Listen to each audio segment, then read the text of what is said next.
I called out your name.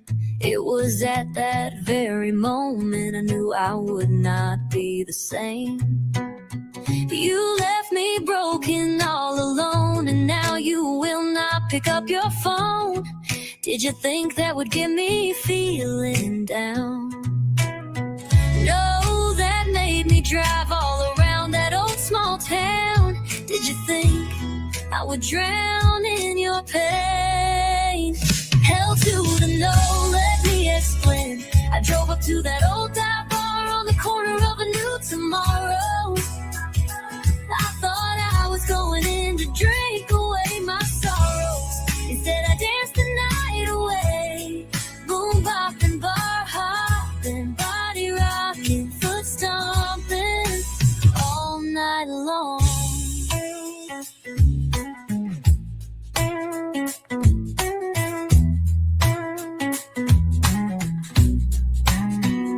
As you drove on by that old glowing neon sign, you see me walking in with someone new. You thought you left me broken and alone, waiting for me to pick up that damn phone. Did you think I would move on? It was a new day you left for me tomorrow. Hell to the no, let me explain. I drove up to that old dive bar on the corner of a new tomorrow. I thought I was going in to drink away my sorrows. Instead I danced the night away. Boom bopping, bar hopping, body rocking, foot stomping all night long. Instead I danced the night away. Boom bopping, bar hopping, body rocking, foot stomping all night long.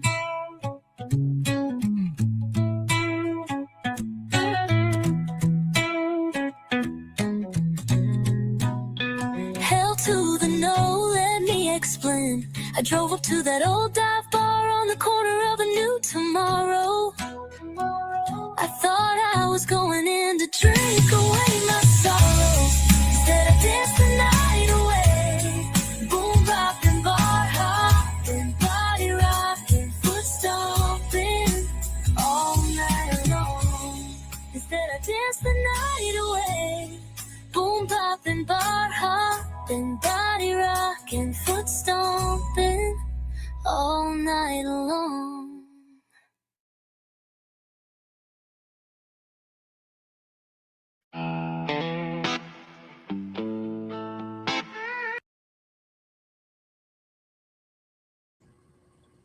I don't think I got struck for playing these songs the other day, so I may just continue to promote this channel. I'm not gonna play it now, but there's a few of these channels that pop up in my feed, and the songs are amazing. Of course, they're AI, but people write songs. We don't know somebody didn't write this, and it wasn't ChatGPT. So I got a few things I'm gonna show you guys tonight. However, without commentary first, I'm going to bring you something that just happened on earnings. Then we'll come back and talk about it.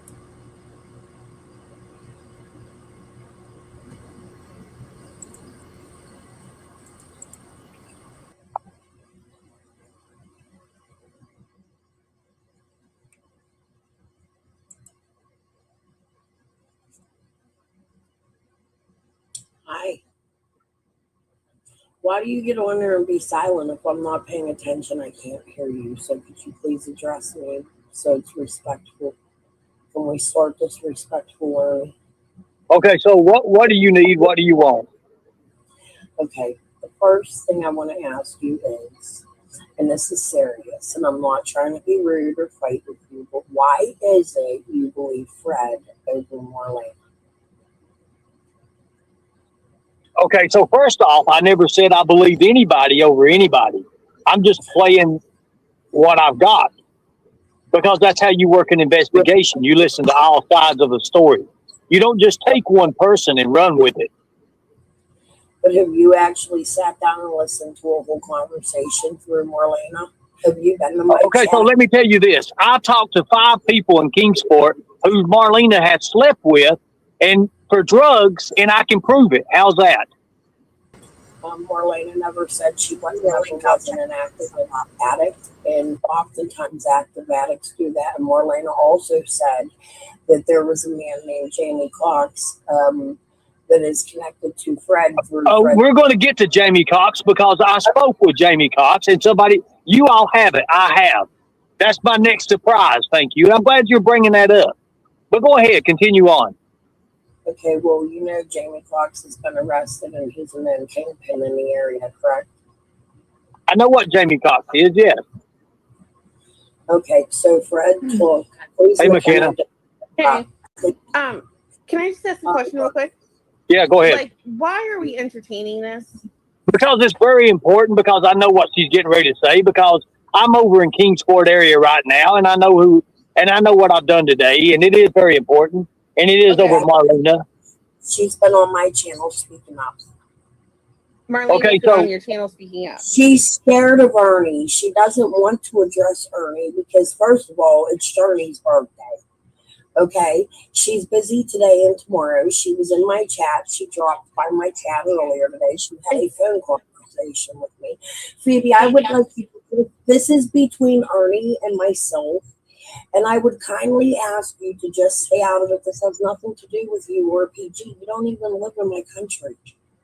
Can you please just stay out of this one conversation? Please. McKenna, mute out for just a second. Mute out for a second, please.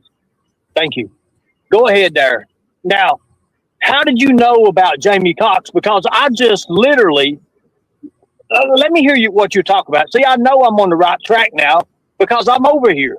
I know where Marlene is at right now, exactly where she's at. Now, why is Marlene afraid to talk to me for? Because I asked the hard questions? No, because you're intimidating and you show up at people's houses with pizzas and you're demanding and you're threatening and you're telling her that she's at fault for shit. And she's been through a lot of fucking shit in her life. You will sit down and listen to her. She is a victim of many domestic violences and answer me this question. What is she doing with all those birth certificates that are the other kids? I know about that. So go ahead and answer for her. Answer.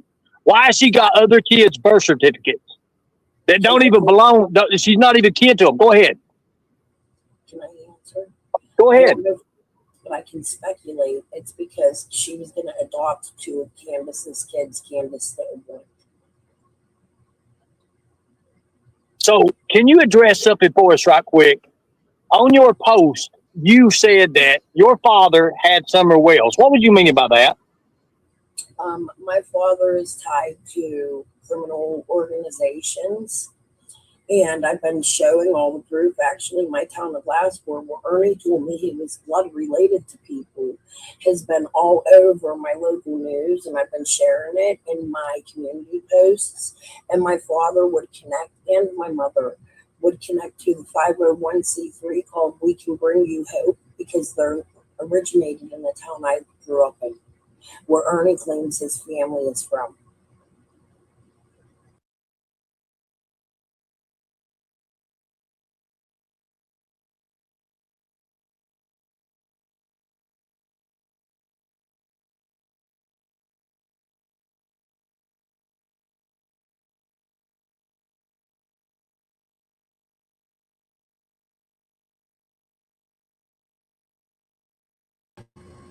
Give me a minute. Somebody sent me something. I'm going to show you guys my community posts.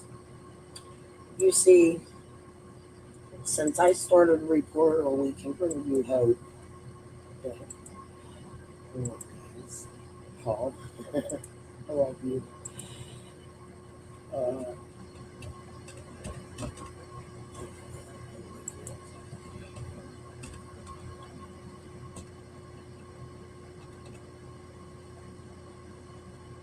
I don't want to pull my French message up, however.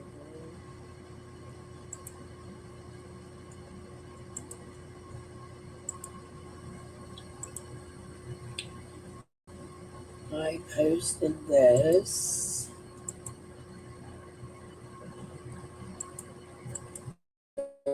in my community post, and I'm going to explain a little bit more in a little bit for Ernie. So, Ernie, I hope you'll come over here and watch this. This is the town where Roxanne DeFelice, somebody who runs the board of We Can Bring You Hope here in Pittsburgh, works for. This is the neighborhood I've been whistleblowing the mob on the internet for about the last 2 years, and it's kind of too late for me to not even tell y'all what I've been doing. I believe this has something to do with me calling in the missing person, Jake Hatter, I showed you in my earlier life. And Bridges of Good Work. Discover inspiring stories of generosity, compassion, and community service right here in Western Pennsylvania. Explore spotlight stories. News out of Glassport, Allegheny County. We have confirmed that a police investigation took place tonight at a home owned by Glassport Mayor Keith DeMarco. We thank you for being with us here at 11 o'clock. I'm Ryan Recker. Public records show DeMarco as the property owner of this home on North Monongahela Avenue.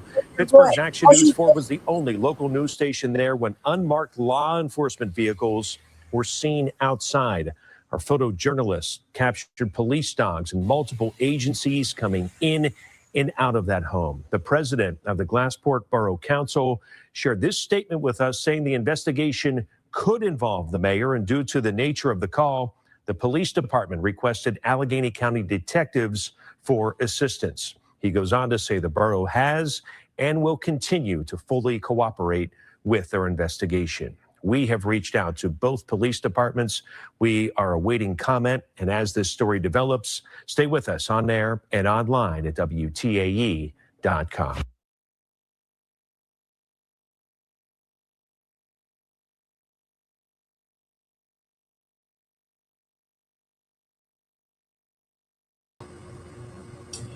so that's the mayor of Glassport. Let me tell you some other things that have been going on over in Glassport. Let's start with my community posts. I'm going to read a few of these for my locals, loud and motherfucking clear, and I'm going to add a mob boss to this in New York. Only because somebody told me something quite some time ago that I know about you in Glassport. I don't know direct details, but Michael Franzese, I would love to talk to you. And no, I will never, ever, ever in my motherfucking life tell you my source. Who running his shit and why the SOI closed. Man, great job cleaning this shit up. I'm going to say proudly I am snitching. I've been for the last 2 years, if y'all been paying attention to my motherfucking YouTube, since I found out my friend Lisa was missing. Y'all dumb bunch of addict messes. The mob in Glassport are all addicted to fucking drugs. Every fucking single fucking one of them. Even the elders. The ones left. Anyway. That town went to hell. I'm not even going to explain it because it'll sound racist, but it's not. I don't like what's fucking going on over there. I'm about fucking tired of it, and I'm tired of my friends fucking dying. And who the fuck got control of Primo's shit right now? Screw it. I had a conversation last night with somebody, and I was told nobody knows where Primo's shit is and who's running it. We know the SOI is closed, and I think it's time the town finds out who the fuck is running Primo's shit. The nice thing about this, and I said this to myself just a little bit ago, I ain't been in the town for 30 motherfucking years. So I'm going by people I trust in that town that I've either been in contact with or trusted way back then. And I'm going to play this fucking whistleblower, you bitches. I want my fucking friend found. Bring Lisa to her family now. I am done fucking playing. This is for Eggplant Penis Head, who was out here telling you all in my comment sections that my life wasn't real and he didn't know none of these people, and neither did I. However, one of the first time Boo came behind me, his words were, "We would all know a lot about it." Y'all go find the live. Find out when Boo got here. They know who Boo is. Roxy. Hope you loving my post. Roxy is the name of the girl. It's either daughter or granddaughter or grandmother that's playing fuck shit games. Okay, I'm gonna go with granddaughter using grandmother's shit and work face fucking mother Tracy, you fucking cunt. Roxy. Hope you loving my post today. Let's talk about that 501c3. Here is how Glassbrook connects. Are you guys ready to Summer's case? We can bring you prison. That's what I'm hoping for. Prison. You hear me, Roxy? Loud and clear. Prison. You hear me, Cregan? Stacy, Bob. So you have money to just fly Cregan's wife all the way to fucking Las Vegas every goddamn weekend? What are y'all doing? Bob is my ex-brother-in-law who tried to erase my life once again here on YouTube and here at home with police and hospitals. He's welcome to come back. He knows I'm out here. He has notifications on. He pays attention. There was a time when he would reply in 2.1 seconds to everything I posted about him. Go look. Just scroll for months and months. It's there. I'm not going to re-show it today.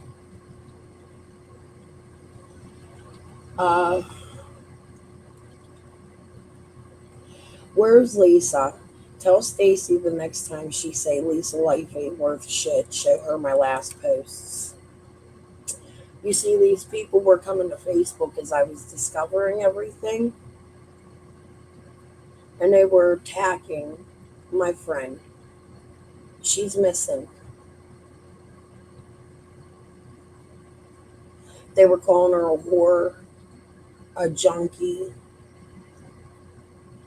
She didn't deserve breath or something like that, not verbatim was said. My lady, I'm going to tell you what, bitch.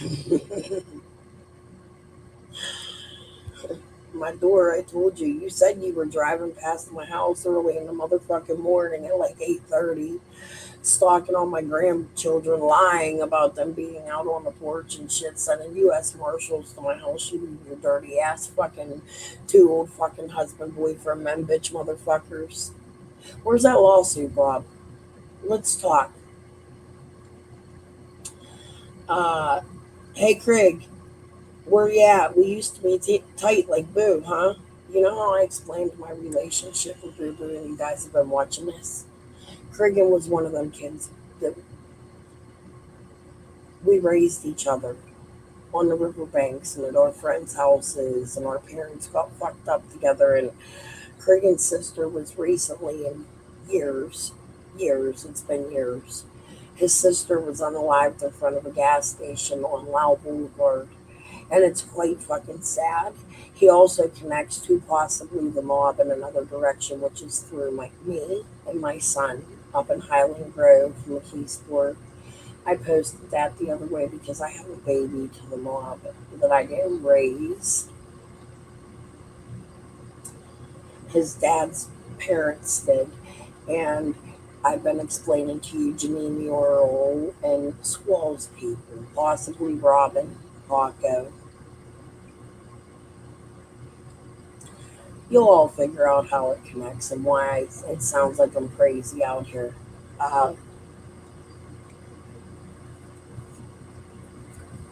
Hey, Craig, where you at? We used to be tight like Boo, huh?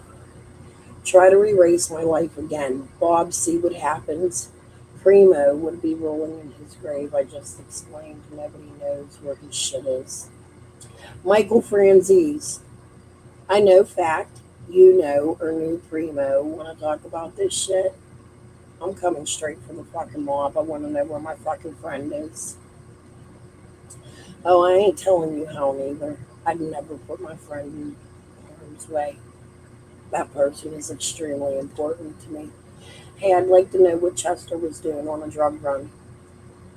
Or a human run for y'all. Maybe he ran into some children shit. I don't fucking know. Gate City, right? Cyanide. Just saying, didn't you rip him off or some shit? I think I heard you say once, women can't be law players. He's really adamant about that in his videos. Bitch, watch me. Y'all send this to Michael Franzese. We taking Primo's shit back. Whether I'm in the mob or I'm not, it belongs to my fucking town. And I fucking want it. You destroyed it. Somebody did. And we're going to figure out who the fuck it was, because there's many people I love over there very sick and addicted. I can't wait till the police roll through the divorces. It's coming. I feel it in my fucking bones. Where are we at? I think I heard you say once women can't be mob players. Watch me. We taking this shit back. Also, you seen my pics to Sandcastle, right? I know who she is related to, and Angie's very aware I posted this and going to talk about it. I called her. Y'all heard her name. She's in my chat. I know who she's related to. I've been friends with her for years. However, she's a friend, so I'm going to leave her out of it. But I know exactly who she is related to, Dawnsies. Dawnsies is the bar they would traffic my friends my age at. This girl, Gretchen, and I'm going to talk about at the end of this post, used to lure girls with a girl named Barb, who dated this guy, Sig, Coco Chuggers. We're going to see it in a minute. He's much older. He would date much younger women and have his women lure girls to this modeling agency, they called it, the Glass Eye. And then they would take the girls to the fiberglass place that made these. I'll show you what they made. I was there. I've seen it several times. I was even there with my mom and my dad's friend once as a really little kid.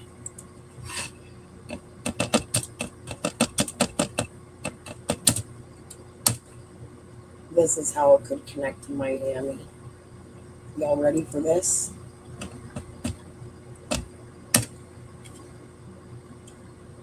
My mother and father were at this boat show.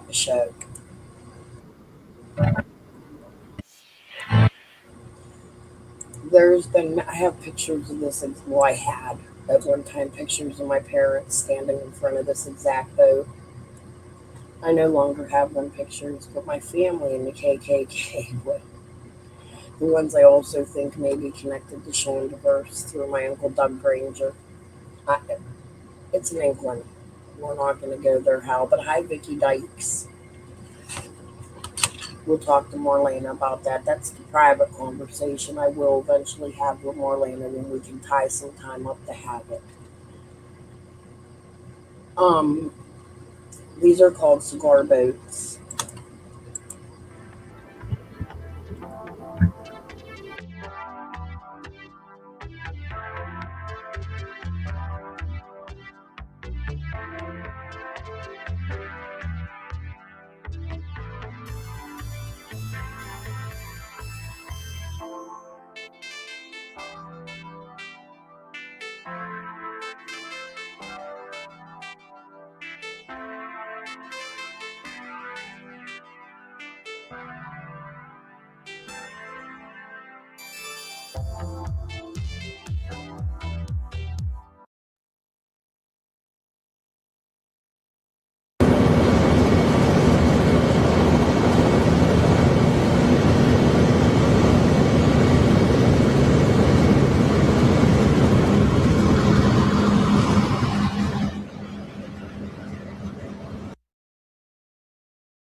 We're getting into blend ahead here. Give me a minute. My parents went to these boat shows and they had a fake company where they sold flan. That was the front, but what they really sold was kilos of Coke. I watched them put them together as a small child on my table at 8959 Carlisle Avenue, a home that Guy Schlitzius' family owned. The neighbors, we called them Felix and Maria, were in business with my parents. My parents had to come to Pittsburgh for some business. They cut my kittens' heads off, hung them to trees, told my parents they practiced Santeria. They had beautiful owls and monkeys, and I showed you guys on a map clementines in the back of their yard. My mother and father got into a really big fight after my father would lock me and my sister into a closet after he got busted selling women and drugs in a taxi. I tried to explain this to you guys years ago. He left me and my sister on a bridge, and a cartel member had to come get me and my sister and save us from the police taking us, and they took me to my mom after hours. We had to go to the limousine company. I think I know who ran it, and it's a big name, and I think I'm just going to shut the whole fuck up about it because I don't know what part Miami plays with We Can Bring You Hope, but I'm going to tell you that this guy Paul Czak or Cevek or Czak, whatever, he owned a boat shop named Fantasy Boats, and they would lure my friends in. They've destroyed a lot of my friends. There's one in particular, I know she can't have babies. There's another one who at 16, 17 years old told me they made her sleep with 56 different men. This was in my teenage years. I never said anything because I didn't realize that was human trafficking, and it's scary, and I didn't realize my parents could be connected to it, even though I've seen them there. If that makes sense. When I was a kid, I think I was too young to connect it. There's a lot more that happened in this little shit town I'm from as a kid, like a murder of a man named Raymond Little and a whole bunch of other shit I can go into that can connect. Not exactly the summer, maybe, because there's human trafficking there as well, where I was raped, and I showed you guys all the picture of my tit, like all these people. Mom Bear, I think, connects to Wendy, and I'm pretty sure the girl's name's Kernot Boric, and I really don't give a fuck. Come out here, bitch. You already fucking sending me threats and all kinds of shit, you North Carolina bitch. Is that what fucking summer was at her birthday party? I'm really fucking curious, you fucking cunt bird face, big bird looking ass, fucking skinny twat cunt waffle. That's how much I am scared of these people for my local. I've been fighting with them my whole fucking life. So it ain't like if y'all thought I was gonna be any different on fucking YouTube than I am in fucking real life, you got me all kinds of fucked up. Okay? So anyways, let me go back to this post. Didn't you rip them off or some shit? I think I heard you say once women couldn't be mob players. Watch me, we taking this shit back. Also, you see my pics at Sandcastle, right? I know who she's related to. I've been friends with her for years. They used to take the girls down to this bar and say they were going to picture them and put them in calendars. However, the girls really only got a little bit of money in drugs and an addiction. They never got no big modeling gigs, and I've never seen one fucking calendar come out. I've been friends with her for years. Oh, and my friend Angie, a different Angie, has confirmed this with you guys for me. I've shown text messages. You have to go look at it, and the names I'm sharing are also in her text messages. I'm not going to keep on repeat as I have been. It sounds like a fucking broken record. You also see my pics to Sandcastle, right? I know who she's related to. I've been friends with her for years. However, she is my friend, so I'm going to leave her out of it. But I know exactly who she is related to Dawnsies, where they took the girls. She doesn't have contact with this family. She had no part in this. It's a complete accident that I'm friends with somebody y'all are related to, but I fucking love her to death. And I just gave her my dog today. So, just so you all know, uh, she mentioned it on accident. She had no clue. She told me because she was talking about boats and the rivers. We was looking at the river at Sandcastle yesterday, and my mouth about fucking dropped. Exactly who she is related to Dauncey. She mentioned it on accident. She had no clue I was covering this. I love her. Gretchen Lenikowski. Sue me cunt. Fuck you, Gretchen. Silky Silky, the strip club, where the judge's son was taking the women from with Ketterman up to Ohio, where I found my sister, and there is a rural police call. Go talk to Chris Bloom. Go harass his family. I really don't give a fuck. Even his kids are fucking involved in this shit, in my opinion. They're adults now. Leave the grandchildren out of it. They may be victims. I'm speculating. Silky Silky, Mary and Varna. This is for a local. We'll talk about her later. Where the fuck you at? She suddenly changed her name too. As a very, very young teenager, she changed her name. Her mom let her. She was also neighbors with Pipsqueak Bart Elder, who thinks he's a big bad gun carrier, who married my friend Lisa and then took her to another state and dropped her off somewhere.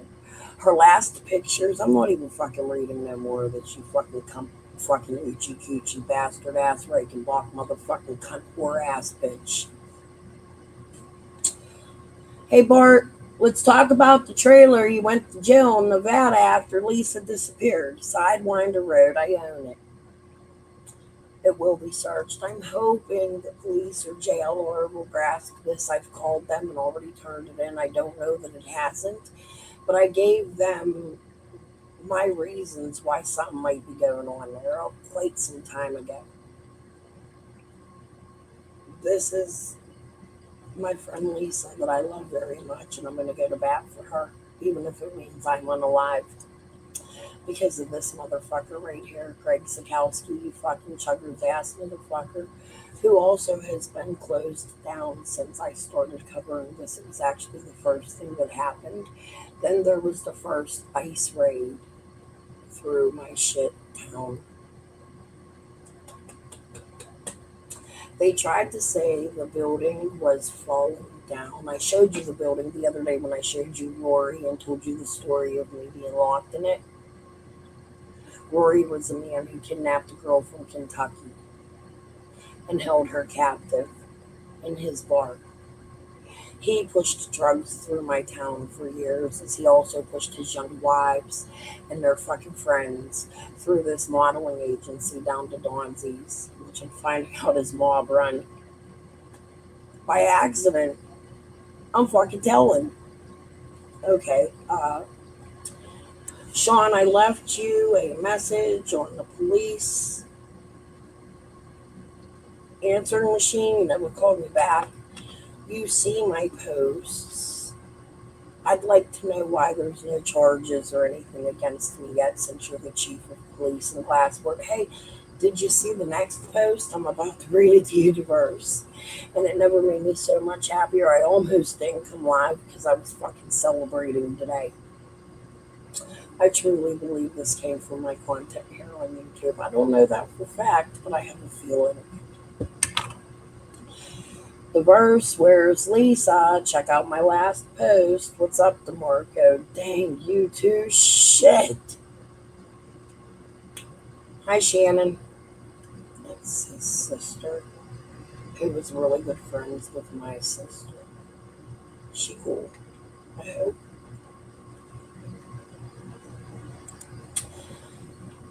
Glassport, PA. Unmarked law enforcement vehicles. Oh, this just happened yesterday. I just showed you the news clip. Now I'm going to read to you what was written in it. Glassport, PA. Unmarked law enforcement vehicles were seen outside a home in Glassport, Allegheny County during a police investigation Friday night. Pittsburgh Action News 4 showed police dogs and investigators from multiple agencies, and we're not even done. I have like 2 more posts. We watched the video. Y'all can see the mayor was fucking raided yesterday. I couldn't be more happy in my fucking life and celebrating. Hi, boo. He's actually used to be married. You know what? Never mind. This happened the day before the raid at the Marcos. Come this way, they pulling everyone over. And Ice is also with the Glassport police.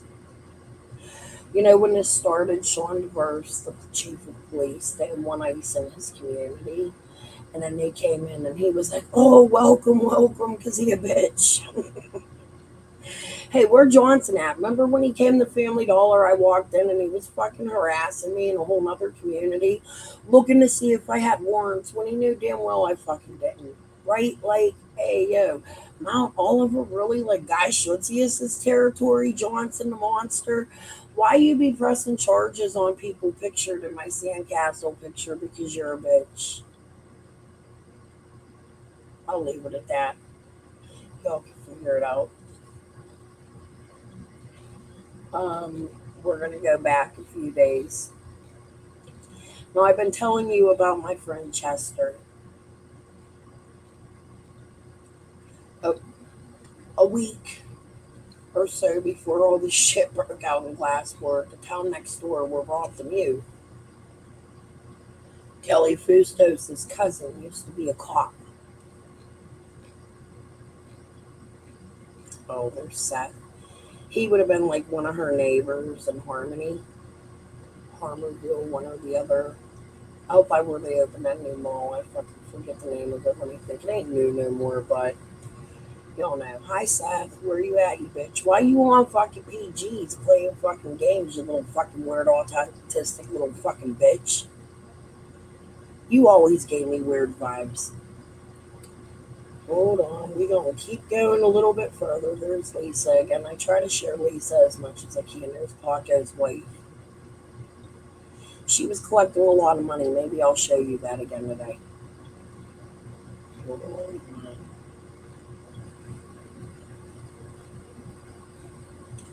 My God, I can't be this far back. It was just a link.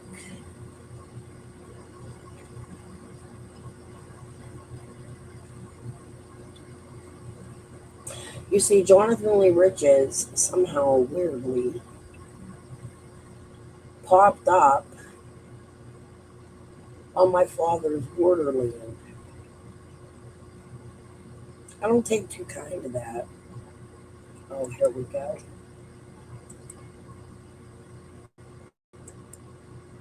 My friend Chester,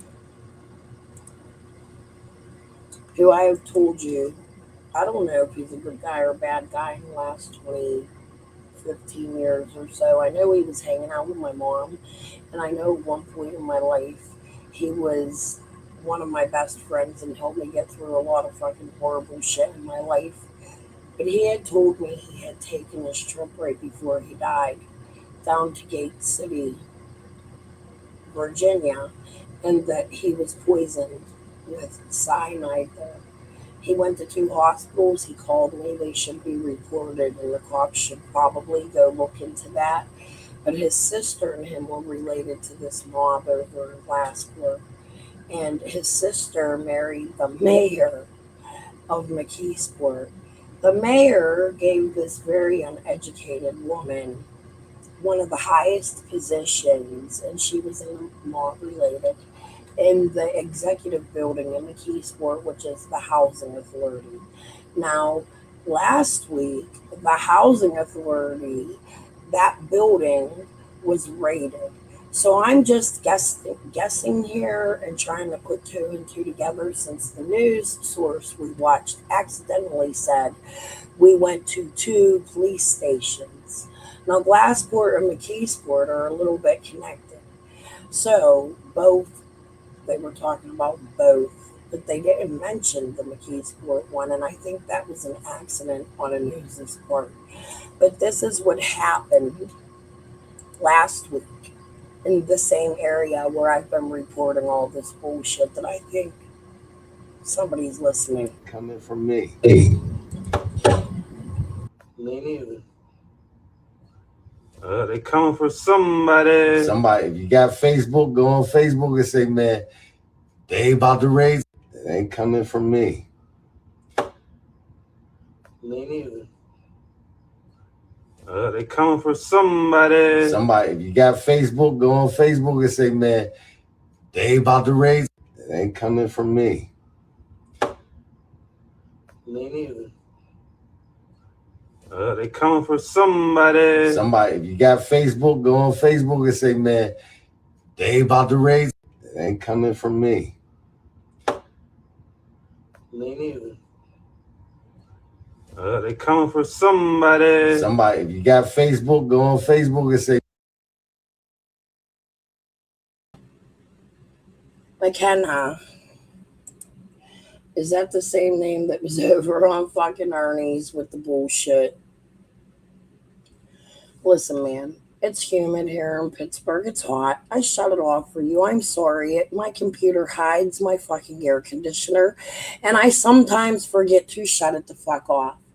You could come in and you could ask me motherfucking nicely to shut it off. You don't have to announce you don't like the air in the background. I'll come back later. I don't understand. You're like the fucking keyboard motherfucking warrior. Do you want to link? You know what, Phoebe? Let's just fucking battle it out, dude. You want to have a battle? I like the battle. I'm a fighter, bitch. You ain't from my fucking city. You're from a whole other country, and I'm about to show you some fucking Pittsburgh ass stomping. So if you would like to come up on my panel and try, you are welcome any fucking moment to grab a motherfucking link. Because I about had enough of your fake tick fucking body selling goddamn fucking bullshit to fucking last 10 fucking decades. So kindly grab a link, kiss my ass, or get the fuck out. I block you. Quit coming to my fucking chat under different fucking names, you fucking cunt. Thank you. Anyways, this happened last week.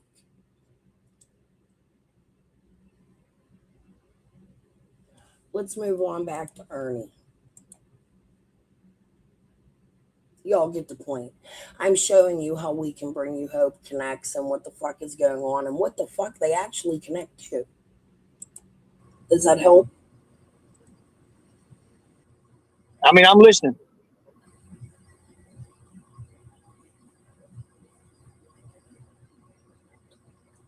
Hello? So I'll tell you what we'll do. Tomorrow, since Marlena is so much need and she's afraid.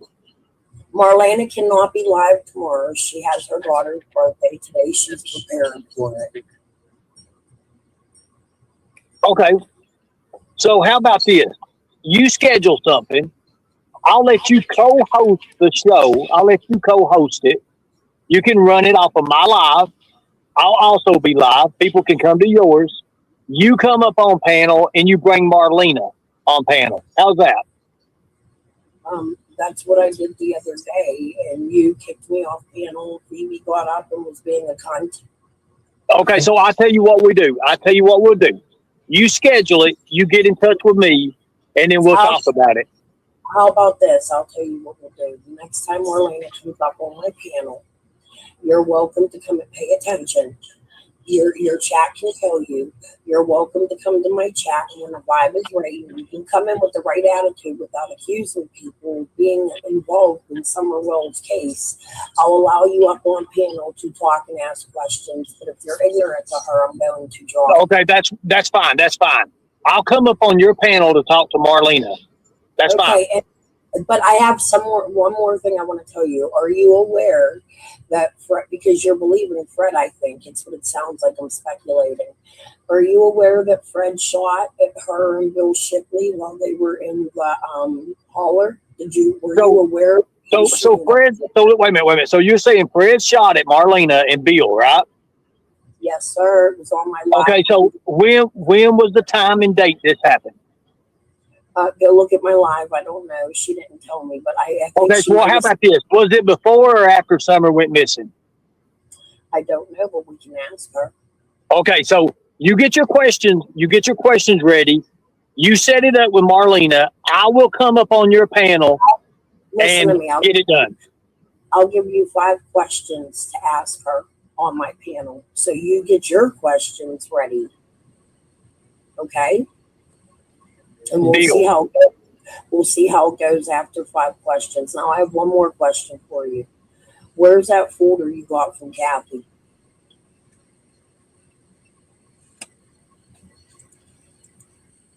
So this cunt face Katie is who never shows her real face. She always got a fucking picture and a loud mouth. I don't even know where she came from, but ain't that blame Katie?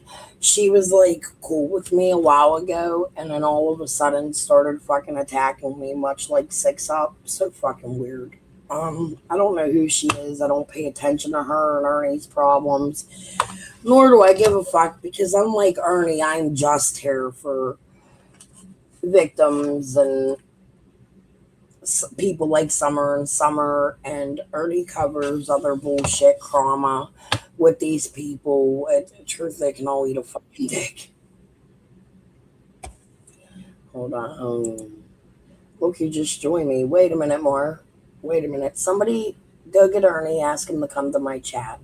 Because I offered him, next time Marlena comes on panel, he is allowed to have 5 questions and 5 questions only. I texted Marlena, asked her to watch Ernie, so she's aware she has watched it prior to us even speaking great at this moment. The reason I said this way is because Ernie is not going to attack this woman. That is not allowed, and she's not going to come to his panel, a man who has been in their community fucking terrorizing them. Okay, doxing his daughter, saying he's hunting her. Ernie, I'm going to give you 1 shot. This is it. So somebody better go get him. Right the fuck now. And then we're going to go over Glenda Head's interview, because Marlena had stated that Glenda Head had lied about her. So I want to see exactly what it is Glenda had lied about. Marlena was aware I'm going over this. I am surprised with Journey's birthday tomorrow, honey. Are jumping up on panel right now. So thank you. And now go ahead and say, I am going to control the conversation between Ernie. He's not going to come on my panel, scream, yell, and be a fucking bully. And we're going to do this, and then we're going to fucking end it. There will be no more fucking Ernie attacking Marlena, or I'm going to put my boot up his motherfucking ass. Y'all got it? Hi, Marlena. I don't know where she went. She has her mic off. You have your mic off, honey. Turn your mic on.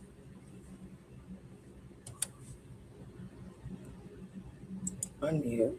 Maybe I had it. There you go. What's up? I think I don't know how that happened. Hey. Go ahead. So we're going to say. It is on. I get it on. Yours is on. Yours is on. Mine was off. I didn't realize it. Go ahead. Yeah.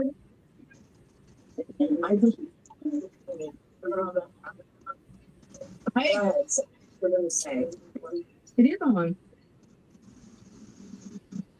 Do I need to show everybody that it's me too? Yours is on. Mine was off. I'm going to show everybody that it's me too. See? Come on, Ernie. Come on, somebody go get them. 5 questions and 5 questions. Do I need to show everybody that it's me too? I'm going to show everybody that it's me too. Shut the phone off on your YouTube. You're echoing. 5 questions and 5 questions. Tell everybody what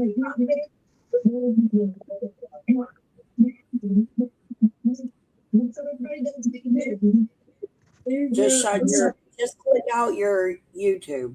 There you go. Yay, we could hear. All right, Marlena, go ahead. Say what you want to say. Oh, her mute went back on. I don't know what the hell is going on here.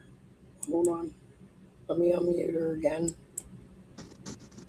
All right, you should be good. Go ahead. Look, Where's he at? He wanted to talk to me so bad. Come on, Ernie. Is he still live? Let me go see. He wanted to talk to me so bad. Hold on, Marlena. He's live. He's live still. Hold on. Unlock your reality. Oh God, he's got boots on the ground. I should be shaking.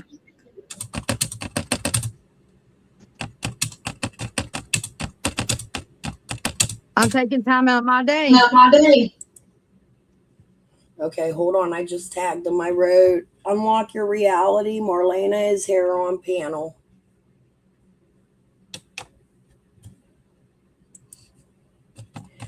Come to my channel.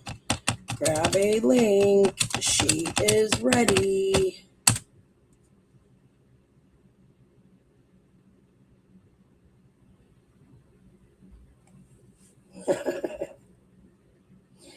Gamer girl saying, watch, I bet you he don't show up.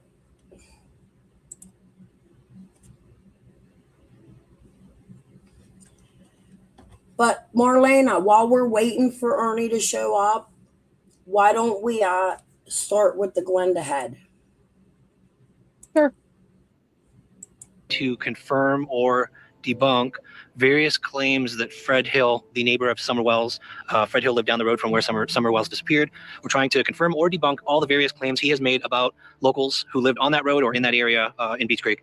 At the same time, we're also hoping to get some insights or information into the Summer Wells case and what happened on June 15th, the day that Summer Wells disappeared.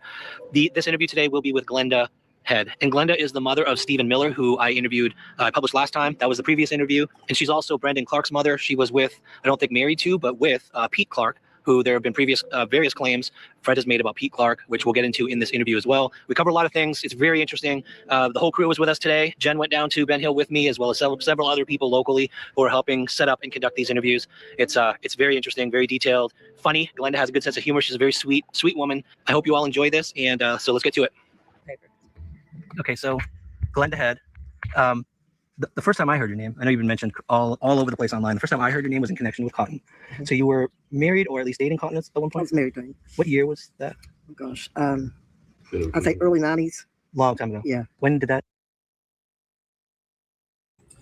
I'm going to let you know, I don't know if Marlena is muting herself. Oh, they are. Okay, I was trying to unmute it. It says she's muting herself. Okay, I didn't know. I thought my computer was doing some crazy shit. All right, we'll put it back on. You can mute yourself again. It's your discretion. Wanted to make sure it wasn't me. I have a lot of background noise. I was married to him for 3 years, so it ended in the 90s also. Did you stay in touch with him afterwards? Yeah. That was it then. So you don't know a whole lot about his personal information, not what you've heard from other people, but yourself, as far as what happened to him, all that kind of stuff. Is it? What you do know? Did it come from his family? Yeah. Okay. Do you know? Well, most of it did. Fred Hill told me that he had been found by hikers and that there was a gash in the back of his head, or the side of his head. That didn't come from his family. That comes from Fred. But Betty Jo Simpson was the one that told me that he had passed. Okay. That found him. Did you hear any more from the family? Marlena, did you know Cotton? I knew Cotton. He was my daddy's best friend for years. Can you tell us what kind of man Cotton was so that the audience can get a good listen before we listen to rumors? Cotton was a good man. He was a very good man. He took care of his kids. He took care of his wife. He was loyal to my dad for years. He was a man of well, sometimes few words, but other than that, he was a good man. Okay, he did have a trouble. He did have problems with alcohol or drugs or both. He had problems with both. Did you ever see? We called him Wow. Salad Bowl for years because he stole a salad bowl out of Miss Peter's Ben's school. Oh, So a we started calling salad. him Salad Bowl. He got drunk and broke into the school and stole a salad bowl out of Miss Peter's Ben. Younger memories. How old was Cotton? I don't really know how old he was when he died, but he was about around my dad's age, close to it. Do you think he was physically capable of taking Summer? Physically taking Summer, no. Okay, He had a did little you boy ever? of his own. Okay, did you ever see him up on the hill or know of him to have sex or cheat with Candace or Dawn?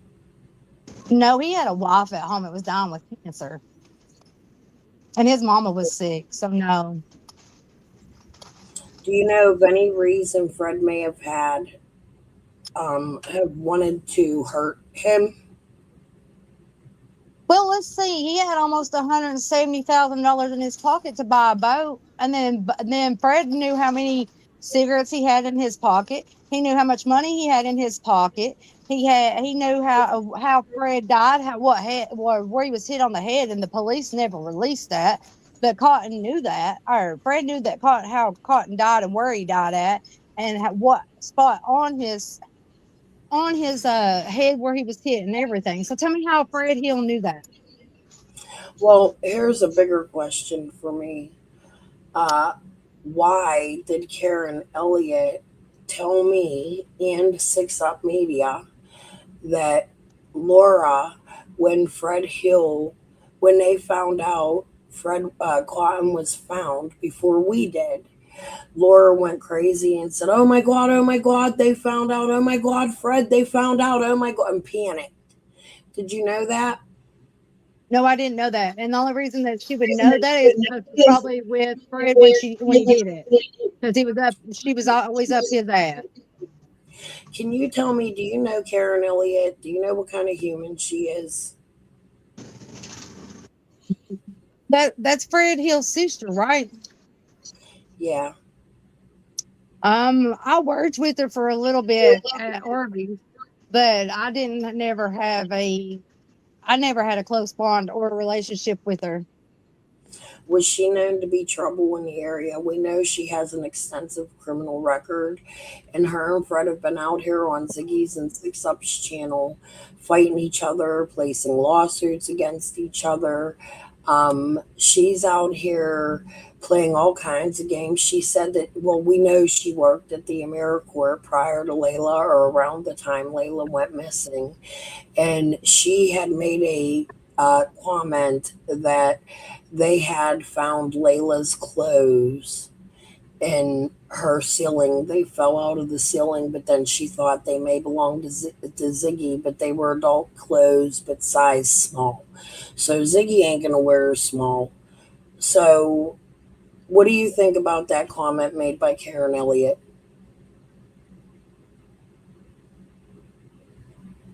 Well,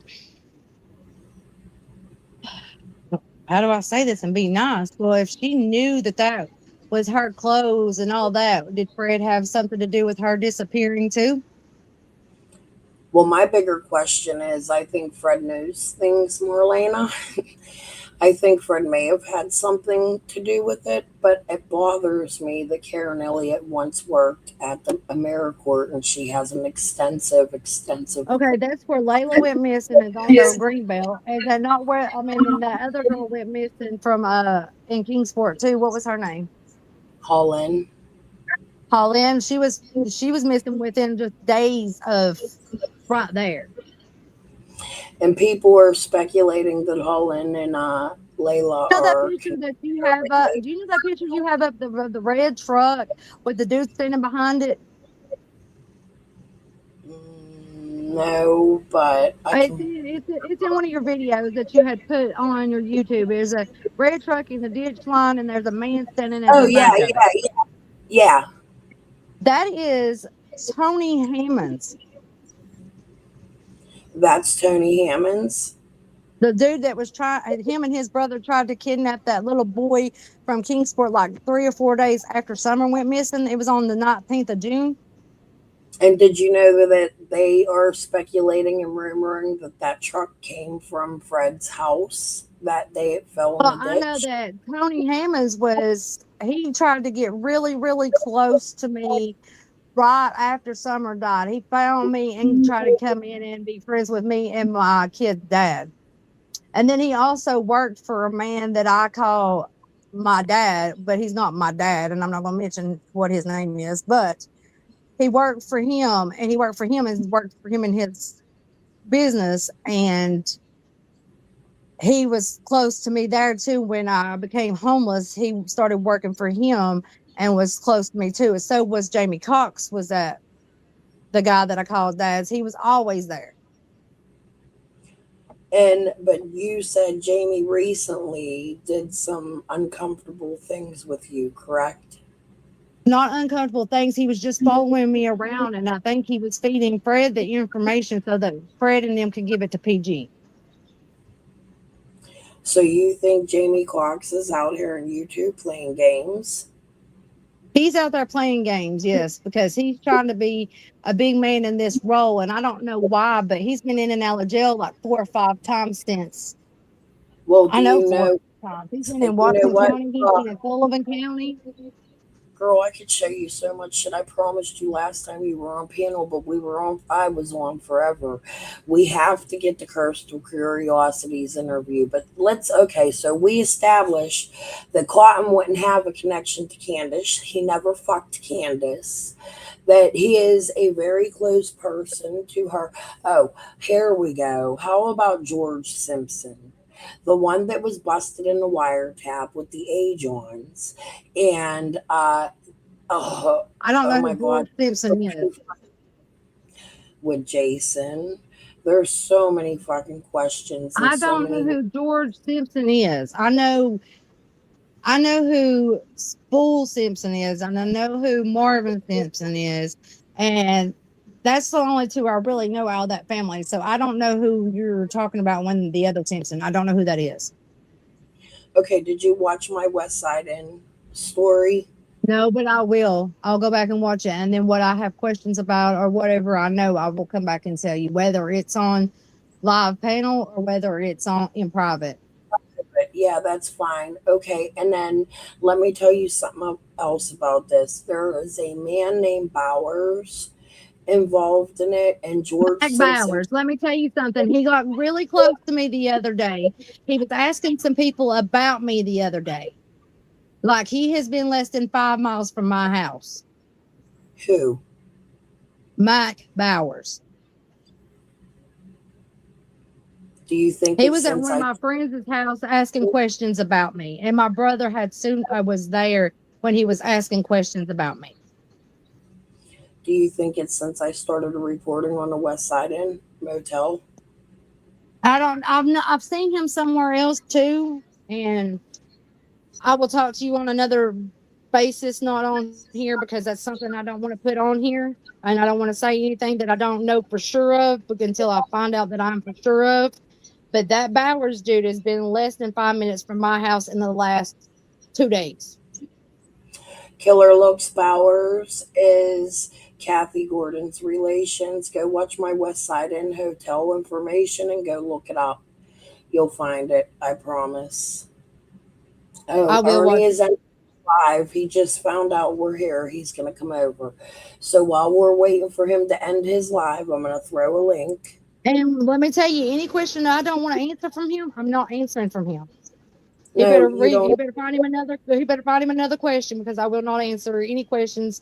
And that's like I Mark, said. I've only talking to you and only you only.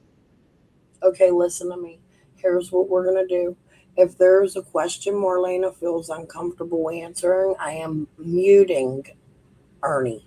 We will not hear any more about it. But Marlena's pretty open, and I don't think that she will. I also told Ernie he's not allowed to come over here and scream at you. He has to talk to you respectably. And I'll give the same respect back. But once he raises his voice at me, it's over. Because I will Okay, disappear. I will he's sign off. I am not doing it. he's here, so let's just mute your mic and let me say something to him. He's not allowed to approach you or speak to you until I am done speaking, and he is done speaking to me. He's need to understand the rules on my channel, because we're not going to attack Marlena, okay? Oh, hold on, Ernie. Jess, I'm live. I'm working. There's somebody downstairs for you. Who? Angie. Oh, tell her to come up. This is such bad timing. Of course, I get company. She's going to talk about the dog. Does somebody else want to come up and moderate for me, them, in case something happens? Little Dev, are you around? Let's just hurry up. All right, Ernie, go ahead. Here's my rules. You are not to speak illy to Marlena. You're to be respectable. We're going to start with 5 questions. If the conversation is going good, I will allow you to continue as long as Marlene is comfortable. Because this is an investigation and she's so close to it in so many fucking ways, if she is uncomfortable answering a question for any reason, I'm going to mute your mic and you're going to understand that we will pass the next question and I will give you one to replace that question. Do you understand? I do. I can't hear you. I do. Can you hear me now? Yeah, I hear you.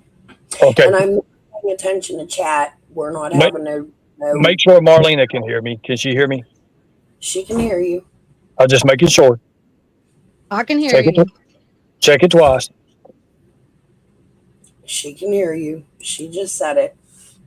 Okay, so my first question. A while ago, you made a statement on crystals just a few minutes ago that you made a statement that summer had passed again. That makes twice you've done that. What gives you the conclusion and what makes you think that summer is no longer with us? I muted Ernie. Marlena, you could, because he's not going to interrupt you. I'm going to let you answer the question.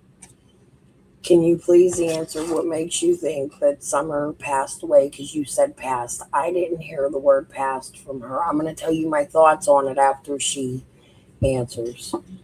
Go ahead, Marlena. That's question 1.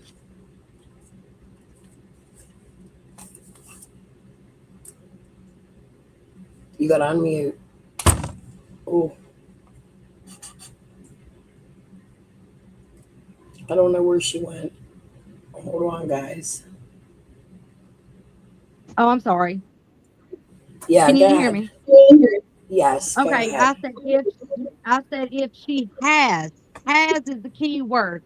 Has that there should be a burial ground for her, like for my kid and her brothers and everybody else to go and mourn her and be able to put flowers on her and be able to go talk to her just like I do my dad. Some people have a better way of that. Also, okay, now wait a minute. Also, if she's not passed, then she's going to wish she did, because if she got tangled in her daddy's money charge, the whatever he owed in Knoxville or whoever owed, she's going to wish she was dead, because therefore, or unalived, because there should be no little girl ever go through that. For me being a rape victim, when I was pregnant with my daughter, I would never want some kid, my kid, or anybody's kid, or anybody to go through that. Period. Okay. So, and that's the first time I've ever said that I've been raped out loud to anybody. And this is putting my business on YouTube. This is very understandable. And that's what I was going to say for the first part. Marlene, I'm sorry I missed the second part. My friend brought Jasper back in the yard because she's going to do something for him. And then she's going to come back and get him. But first off, I just heard Marlena say that she told you guys she was raped in the past. I missed that part, but the first part, why am I muting? Because I'm not going to have fights. Crimes has consequences. We're going to have an adult conversation where nobody fights. It's just to be respectful to both of my panel guests. If you don't like it, you don't have to watch, but please don't ask questions here because I do what I want on my channel. That's how I run my ship. That's why. Right, it's my channel rules. Get over it or leave. So my thoughts on this, and then I'll let Ernie answer the next question. We're done with it. My thoughts on this is Summer's been gone for so long. A lot of people can't get over the fact that Summer's been gone so long, and the hope for Summer being alive diminishes every day, but there is still hope she is alive.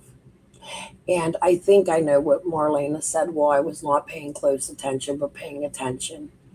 To go through a rape or something like that, even as a child, is the most horrifying thing. And if Summer is missing for days or years and she's with people that could be harming her in that sort of way, I don't think any of us would want a little girl to remember that for the rest of her life.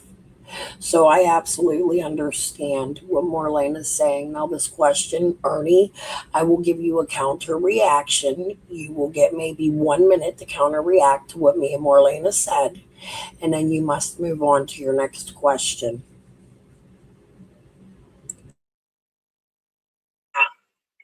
That is Tony.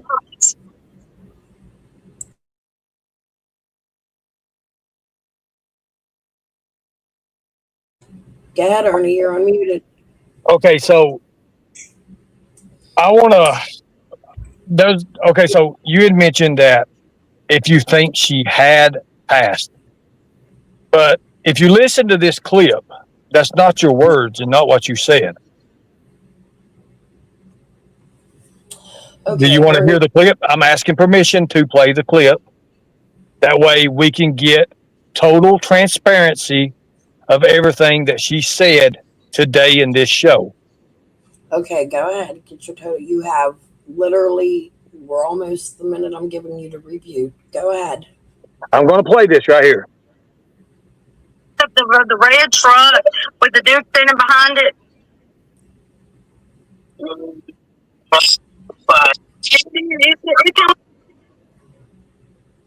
I don't hear nothing. One of your videos that you had put on your YouTube is a red truck in the ditch line, and there's a man standing there. Oh, yeah.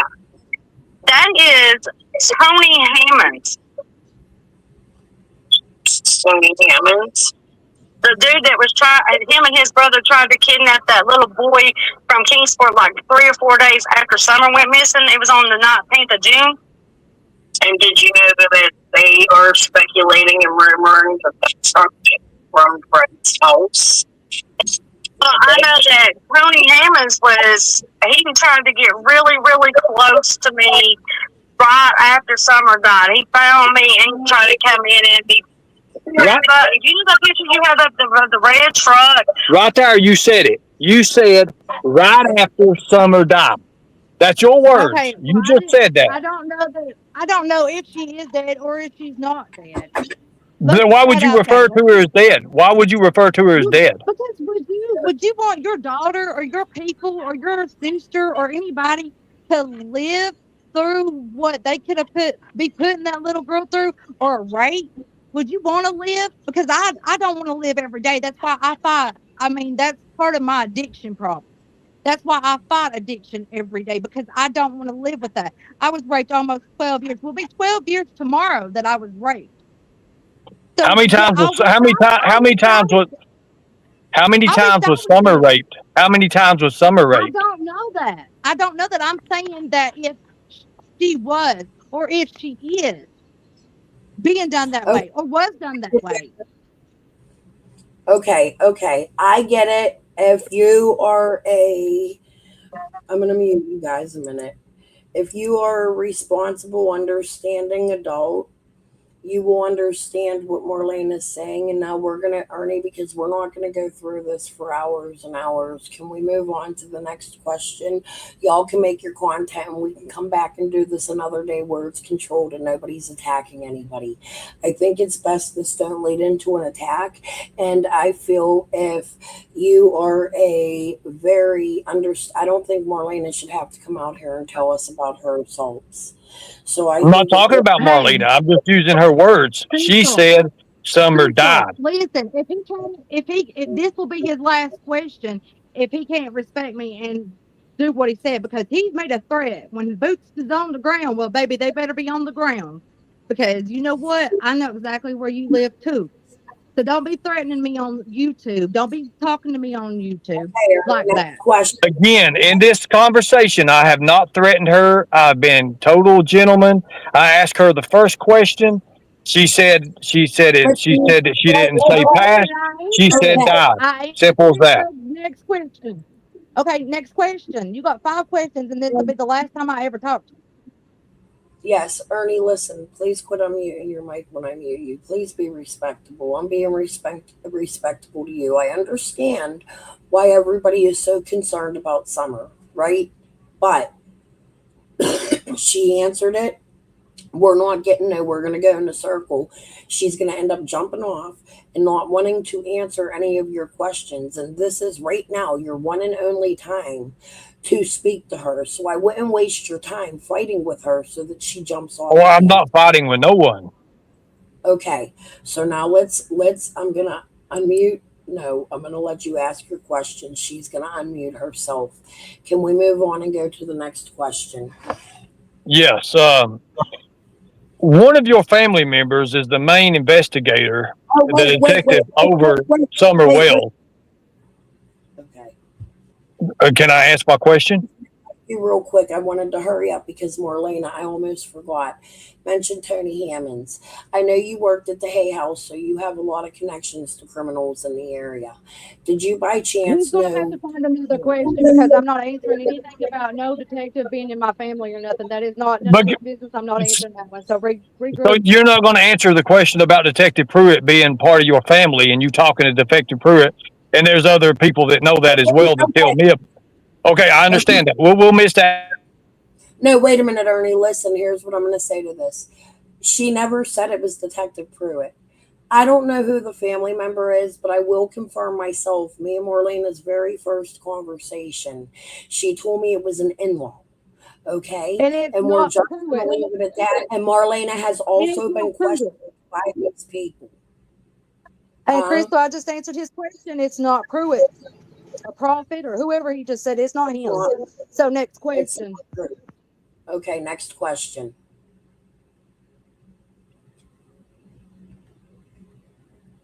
Okay, so my next question is this. Is this my last question, or do I have a follow-up after this? Just asking that. Okay. You can get a follow-up after the next one. Go ahead. Okay. We're going Thank you. Thank you. Let me explain to you why we're going to leave her family, that's police officers, out of it, because Summer Wells' case is still very active, and Marlena can hinder it if she comes out, and it could become a conflict of interest, and she wasn't questioned by her family member. Okay? Let's go. Okay, that's fine. That's fine.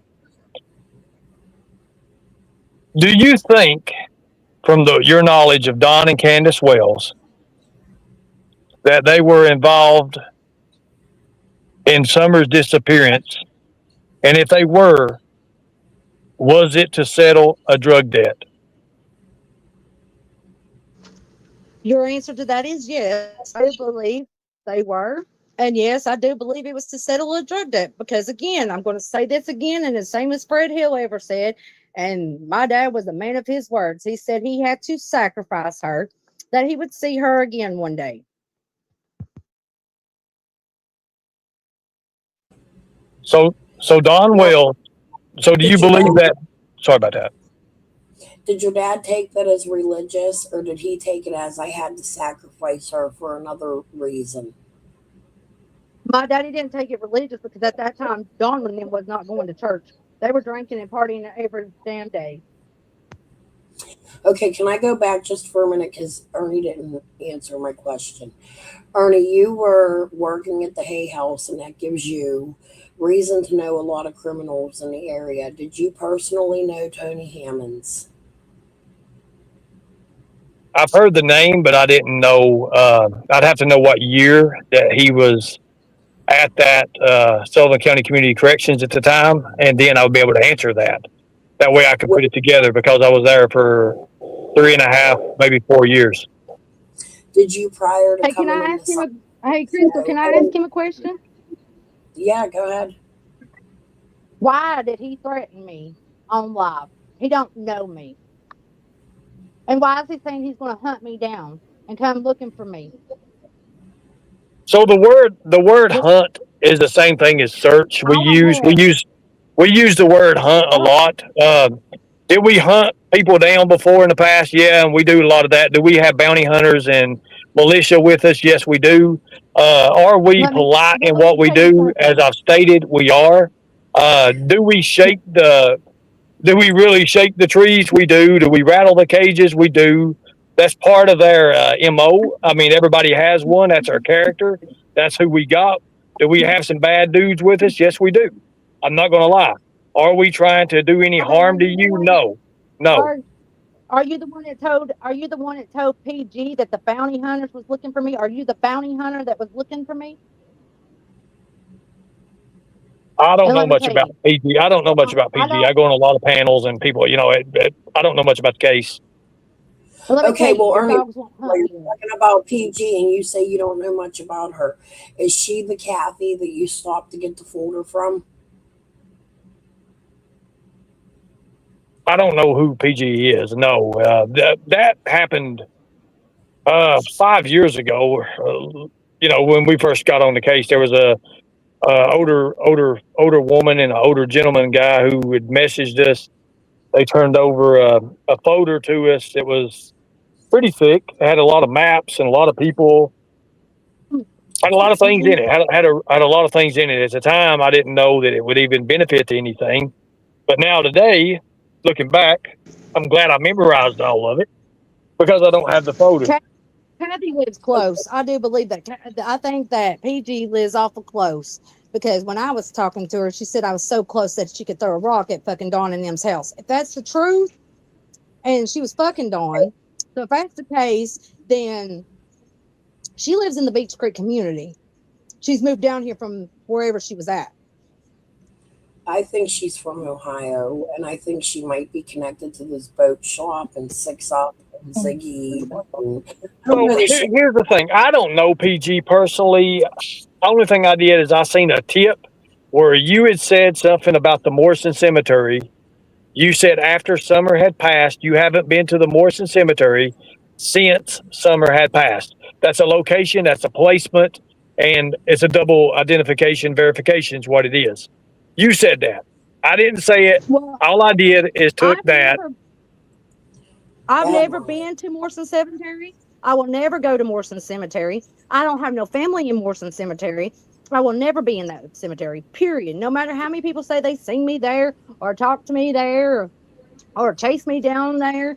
I don't have any family in that cemetery. I don't need to be in that cemetery. That is a cemetery that is nothing to me. Okay, Marlena, now let's talk about this right now. So let me get a follow-up with this, Crystal, and you can have a conversation. You will, Ernie. What? You will. 1 second. Marlena, because let's not finish this. Let's not finish the thought. Marlena, you did say you do sleep in a cemetery somewhere special to you. Do you want to explain to Ernie where that is before he has the follow-up? My daddy is buried in Light Cemetery, which is the first it's the first road on the right when you go into Beach Creek, and it's on the Sullivan County side, not on the Hawkins County side. And all of my family is buried there. Everybody that I've ever loved is buried there. And yes, sometimes I do go sleep on my dad's grave. What's wrong with that? That is the only graveyard down there has any personal interest to do with me. Okay, I understand that. But, you had stated that you hadn't been to the Morrison Cemetery since Summer had passed. And that's all I'm saying. I'm not saying you have or not. That's your words, not mine. Yeah, she's never been I to mean, the I know where woods. it's at.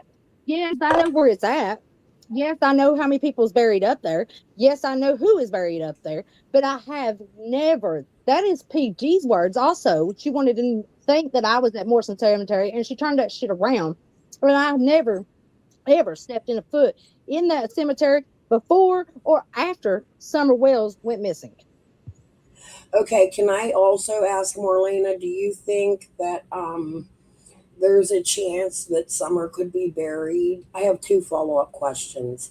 Do you think there's a chance Summer could be buried in that plot at all? Did you know the funeral was going on that day? Do you think Candace would have had a chance between the time the plot was opened on the 16th until the 18th when it was closed with the police down there and everybody down there? Do you think there was any chance at all they could have hid Summer in that cemetery plot? No, I do not, because the police was too close. If I would think that they was going to hide her anywhere, I would think it would be on Don's stepdaddy's grave and his mom's grave, which is not even 8 minutes from his house. And he could have took back roads to that house without a law seeing him, without anybody seeing him, because it's all back roads, remote area. It don't have hardly any houses. And the back way to get up there, it don't have nothing. So therefore, if I think that she's or was or any of that, it would be his stepdad Gold and his mama. Is I mean, if they were going to put her in the grave somewhere. Okay, now my next follow-up question is, we've heard rumors of Andy Bernard stating things like he didn't want Equisearch there and that he had a dream that Summer was buried in that plot and he heard the music. He said that on my panel. And then he had gone on to say that it wasn't a dream on PG's panel, but I really think it was PG, just like she much does to you, cutting up his words. What do you think about Andy not letting Equisearch search and the whole cemetery dream thing with Andy Bernard? I think everybody in that holler that day, and I'm including everybody that was in that holler that day, they are protecting each other. Wait a minute, They are while you say that. protecting each other. They are protecting each other because they're afraid if one says something, all of them's going to go down for it. But I'm going to tell you, like I told you the other day, Beach Creek people is going to get tired of not knowing where this kid is, because there's never been no kid ever went missing in Beach Creek, period. Everybody knew where everybody was. And I've said that multiple times. And Andy Bernard says they searched his property as well. So, okay, you can go on with your next question. Or I did have something else. Oh, anybody? Hold on. What did you say? Anybody who was But Andy's I think parents. it's shitty that wait a minute. I think it's shitty that where Andy Bernard was selling pot to them kids, or selling pot to Don and Candace and whatever it was, that he's not been arrested on doing that like everybody said he has. And I know for a fact that he used to sell pot to fucking Dawn and Candace. I've been there one or two times when she walked down to the bottom of the hill to get it or drove over to get it. Well, So, I think yeah, I do think we have established, and Andy has admitted that he sold them pot.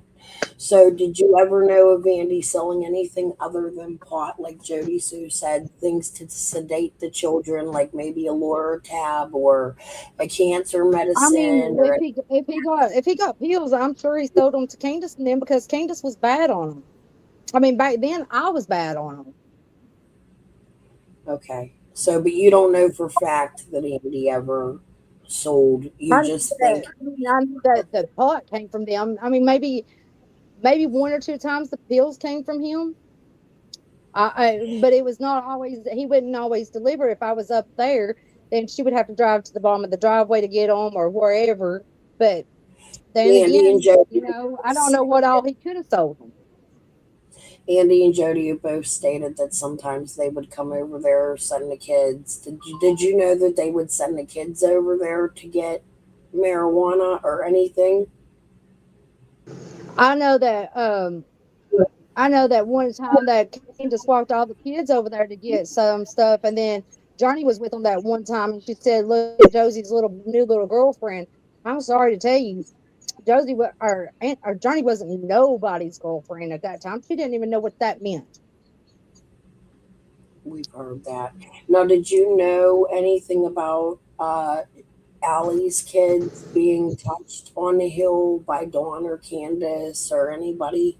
Did you ever hear CYF being called in for them? DHS, whatever you guys call it, CPS, DCS down here. DCS. No, I mean, no, I didn't. I wasn't there. I wasn't there when Allie and them was there. Like, I wasn't. Like, I quit talking to Candace for a couple of years. So there's a lot of people that people have mentioned that I have no clue about who half of them are. I never met Hunter's mom. I never met Hunter's sister. I never met any of that speculation. Only people that I knew that ever went up there, was either close to me or the people I knew on the creek. That's it. And now here's what I'll confirm. Bill Benton, Chattel, and these are her family members, guys, through marriage. But when I say this, it's dangerous. And Fred Marlena came Hill's out. even family members. Fred Hill's even a But family member. yes, and Bill Benton and Chad Arnold and them, they were the Wells' best friends and who they were close Now, to. Billy Ben is not family members. He is family member to my sister's side, and that's a whole different side. That's a Dox's side. He's Yeah, not kin to me. but he was um, best friends with Billy Ben Chad. was up there he was up there fucking her mama at one time. Billy Benton was. Billy Benton was up there fucking Grandis. Grandis, yes. Ooh, so we just confirmed something Ziggy said. Marlena just confirmed something Ziggy said with no idea Ziggy said it. All right, I'm gonna quit bullshitting because I'll go on and derail it. So But Ernie, I got thank a you for question. I got a being. question. It's I your got a turn. question. I'll It's your consider turn this anyway. your I got a third question. question. Thank you, Marlena. I got a question. It's very important. Now, you said that you had not talked to Candace in quite some time, and nobody knew about that split up and that breakup. But is it fair to say that you've known Candace for a while to know that what her dealings are with Don and her going off to different states? Would that be fair to say that you do have insight in that? And have you been approached by law enforcement with that? Yes, I have been approached with law enforcement by that. Yes, I have. And then also, I have known Dawn and Candace. I've known Dawn ever since he moved down here from Arkansas because my daddy put him to work for him painting for my father for years This because is when wait, he didn't Anna, always do drywall. that is when Pamela Wells was with him prior to Candace, correct? That is when he first married, come down here with her, and then they filed for divorce. And then Candace, he went and got Candace. Thank you.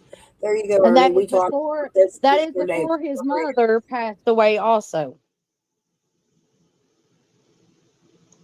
But I have known Candace for several years. I was supposed to get Waylon. I was supposed to adopt Waylon because back in Here's the 2012, I bonus. found out that I Marlena, couldn't get pregnant.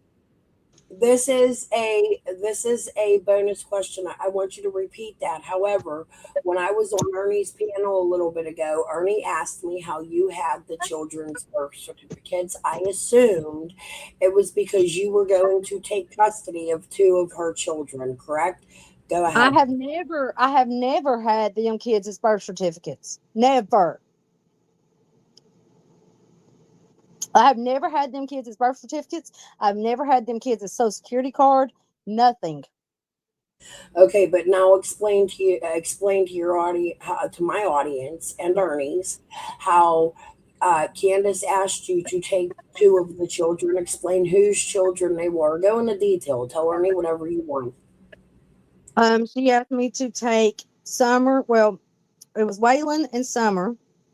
That was the two because I was told that I couldn't have children in 2012. And She didn't want to have any more kids by Donnie Wells. She didn't want any more kids by him whatsoever at that point in time of her life. She was tired of doing it all on her own. She was so tired of having to put up with his drug habit, his alcohol, his running to Knoxville. She was just so tired of having to take care of the kids and keep the house clean and go grocery shopping and everything that a mother's supposed to do. She just got tired of it. Well, we had paperwork drawn up when she was supposed to have Waylon. She didn't end up giving me Waylon like she said she was going to. Then the next following year I found out I was pregnant with my daughter. And nothing, I mean, we didn't talk for a long while because she lied on that fallout of that. So I didn't talk to her for a good minute. And I'm going to make myself clear. I was not at her house the night before Summer went missing. I was not at her house the morning of Summer went missing. I was never nowhere on that hill. The last time I was on that hill was Mother's Day of that year. And okay, that do you was want the to year explain? wait a minute. That was the year, that was the day that DCS came because the kids was going to school dirty, missing school, and doing I don't know what all else. I only bits and pieces heard certain things. I helped her clean her house. I helped her put up 7 totes of clothes. I washed 7 totes of clothes, I know, or more. I never hired anybody to steal off of Donnie Wells whatsoever. I never hired anybody to rob him whatsoever. He never paid me all of the money that he ever owed me.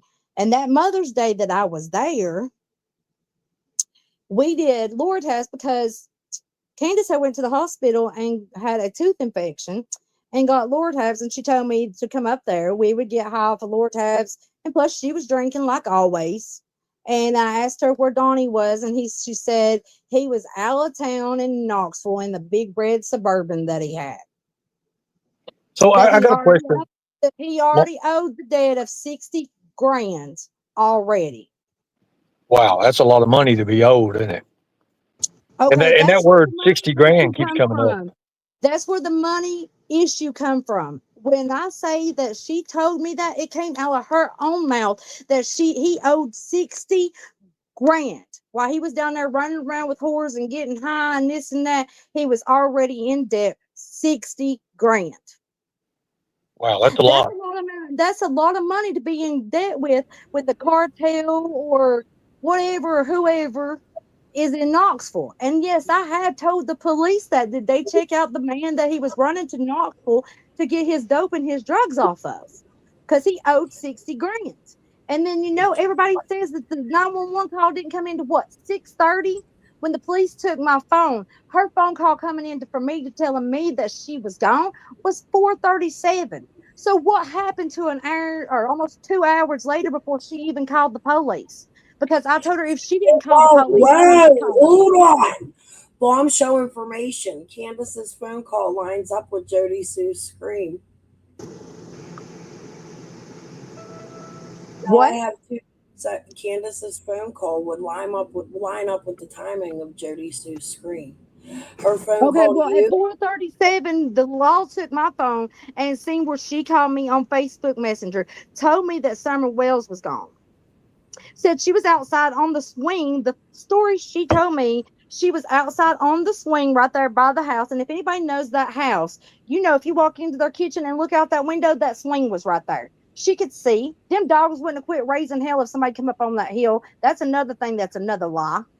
And if there wouldn't have been nobody come up on that hill, period. So one or two things has had to happen. She's either had to drop her off with a drug dealer at the priceless parking lot, or Don had to do it when he was in Jonesboro, or she has drowned it and dry respirated. That's the only two assumptions that is coming from this, and got scared and hit her body. That's the only two assumptions that I could ever come up with.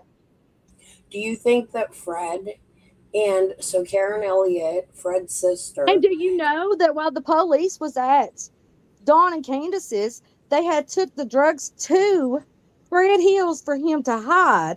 And then Candace didn't get all the drug paraphernalia out of the house. So while the cops was up there, Dawn left and took the rest of the drug paraphernalia to Fred Hills. the book bag of drug paraphernalia Fred found. There you go. We just discovered what it is. Do the police officers know this, Marlena? Yeah, they know this. You told them this or no? This is Yes, just. I told them this. And my daughter was even questioned. It wasn't Candace packing the suitcase. It was Dawn packing the suitcase. And then, for all of a sudden, Dawn used to love my kid, but that was the first time I ever let Candace watch my kid because they were going to the water park and stuff. And it was summertime and my car was broke down. And I thought that she was capable of, they didn't never let any of that shit slip that they were out there or were doing harmful things or any of that shit. So that's in my defense. I didn't know any of that. They were So, taking my daughter because I had no way of going. So they were taking her out for the summer so that to the water parks, and it was also Summer's best friend. All she had was them boys, so it was good for her to have another little girl to run around with and play dolls with and Paw Patrol and all that with. so is that how the photo that came up a week before Summer went missing with you, or with her, with Summer and your daughter? Is that how that came about? You wasn't there, but they would come and get your girl and take Hey, let me her out.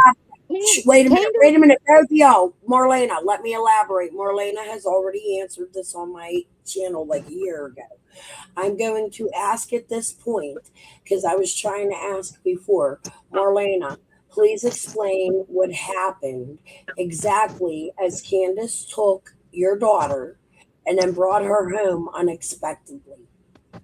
Okay, well, she came, Grandma's and Candace and the boys came and got my daughter and the red Subaru.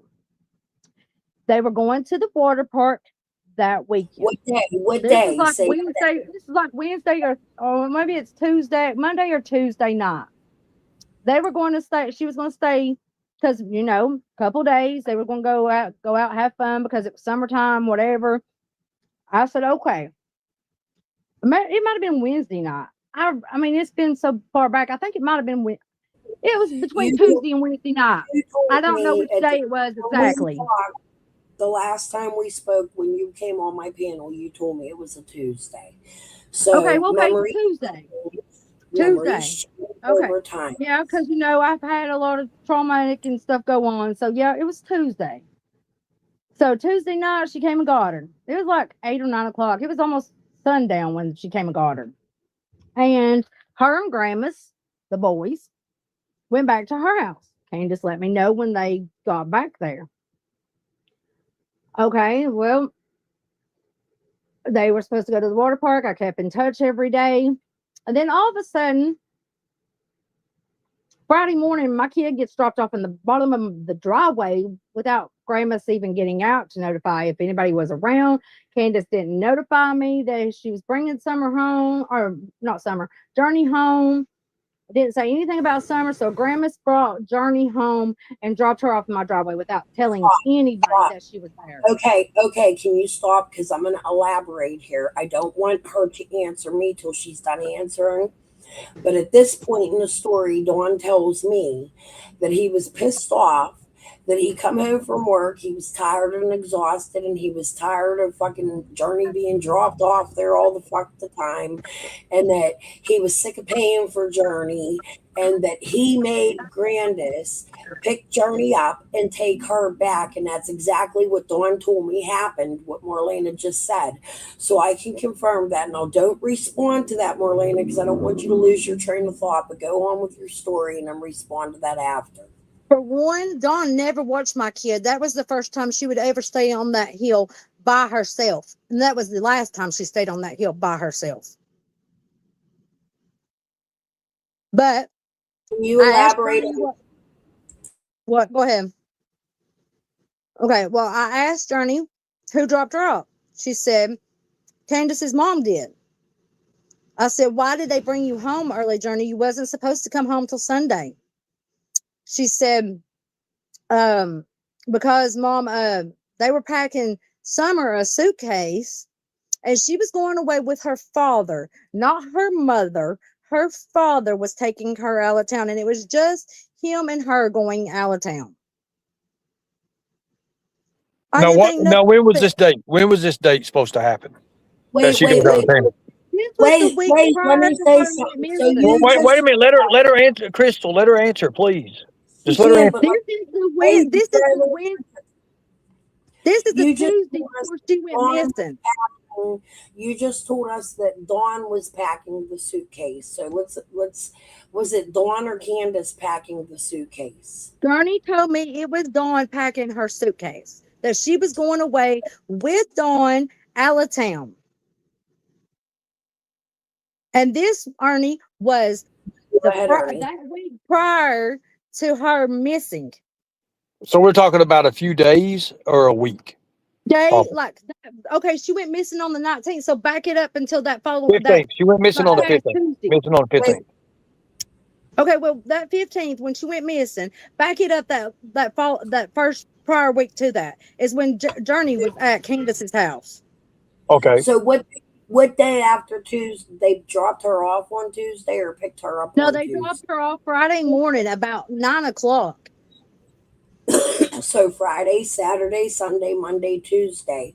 4 days later, She was with me. She was with me when Summer went missing. So that Friday was the last contact I had with Candace whatsoever until she went missing that on the 15th. and then And you she make a called That's statement when that Candace all of a sudden called me and said she at was on the swing and 4:30. she couldn't find her. okay, so Candace called you at 4:30. However, the police At wasn't notified. 4:37. Okay, 4:37 exact. And at 4:37. And however, Jody's scream comes in at 4:42 or 4:52. Go ahead. so however, the police wasn't notified until around 6:30. Is that correct? That is correct. And at 6 o'clock, she supposedly got a hold of Don. Correct. Correct. So it's still an hour and a half, and she Right. didn't We're even an let hour and a Don half or out. anybody know. So there's an hour and a half missing. Right. There's an hour. That's what I'm saying about all these people that's put up their timeline and stuff. There is an hour and a half that is missing completely. When she talked to you on the phone, when she called you at 4:37 on the day of the 15th, did she sound like she was in shock, or how did she sound? What was your idea? She didn't sound panicked. She didn't sound tragic like a mother would with their kid missing. She was Give like, me "Oh an, well, give me an example. How okay, did she sound? Talk like her. okay, well, I went in the kitchen to fix the kids something to eat, and Summer was on the swing, and I looked out the window, and Summer was gone." And then what? And then what was your response to that? What did you say? What do you mean she's gone? Have Did you she looked for sound her? like she was drinking or high? She sound like when somebody is about blistered on pot. They call it about blistered. They got that calm rev it to They them. mellowed out. They're mellowed out. Yeah, she was Okay. mellowed completely out. And then and that's what I've also said about everybody that knows me and everybody that knows them. Them kids knew exactly not to go off that hill. Them dogs always bark. So there is nobody that came and got that kid out of that basement. There is nobody came up on that hill whatsoever. So What do you And the think? kids Wait a knew minute. not to Wait a go minute. off Wait a that minute. hill by themselves. so this conversation you have with Candace, no, Wait, Ernie, hold on. I have a question. Dawn shows the dog trail often. Do you see anybody coming up that dog trail? Because I see the possibility of somebody mad at Dawn and Candace or Fred if they know the area. Somebody like a Bill Benton or somebody of the Chad Arnold. Nobody would have came up that hill without them dogs knowing. And it don't matter if you had been up there 150 times, them dogs would still raise mortal hell. Don would have to call them off, and he would have to call them off 2 or 3 times for them to quit barking. So no, there's nobody to get up on that hill without them dogs alarming like they did. So let me ask you a question, Marlena. Going back to the phone call that you had with Candace, you said that she. I don't want to get off topic, Ernie. I'm sorry. Do you think that the that because Dawn and Candace made statements the dogs were not there that day, they disappeared. Do you think there's any way they could have, one, hid the dogs, and two, do you think anybody could have been hiding waiting in the basement, or Dawn could have hid the dogs, or Candace could have hid the dogs so that somebody could come up on the hill and There take is the dogs? nowhere to hide Also, 15 to 20 dogs, also, Crystal. Jody Sue said they were missing, and that when they came back, this will go to that. They smelled like hay, and even her dogs were missing that day. Okay, well, if they were missing, then somebody had to hide them because they would have never got up on that hill with them dogs loose. Never. Okay, so I'll leave that Never. at that. I wanted to just before we got away from So the if dogs. it is, it's somebody that's got a hold of them. If it is, there's somebody that's got a hold of them dogs and put them in a barn or put them in a whatever, a shed or whatever, has put them there that so that somebody could get up on that hill. Because Right, nobody would, and if Candace was standing where she was standing at the end of the camper, fixing her mama's knee brace or fixing the flyers or whatever, she would have seen if somebody walked up that trail because that's right there in that camper site. I will, Sheila. Okay, I promise you, Sheila. Marlena and Ernie are being very respectable. We can stay here as long as they want, but I have follow-up questions. Marlena's I'm saying answering his questions as honestly as I can. I'm answering them as And I honestly. appreciate that. Thank you. No, I got a question. wait. We're still on dogs. Let me finish. Do you know of any Haskell? No, I love Haskell's video with Jody. Hack Rise, he is crazy. He's a drunk, and he is the coolest motherfucker that'll ever walk the face of this earth. And no, he would not ever take a kid off of that hill, and he has never been on that hill. Okay, but do you think that they were involved, or Jody or Andy, anybody involved in any dog fighting? Because it seemed Jody and Andy and Fred had a lot of arguments and fights with Fred over stolen dogs. They didn't fight dogs. They didn't fight dogs. They fit chickens down there. They didn't fight dogs. They fit chickens. Don't you know that I'm the queen of the chicken fighting ring, and I don't even have a chicken? Can you beat Renfro? Huh? Could you beat Renfro's chickens? I have raised chickens. My daddy fit chickens for years. Yes, I could fight a chicken. Yes, I could. But no, I don't. I don't have a chicken. Won't have a chicken because that was my daddy's thing. All right. So now, Ernie. And the fighting dogs thing. No, they probably mad because they go to each other's house because they didn't hardly feed them. So they probably went to each other's house and they probably shot at them over stupid shit. Okay.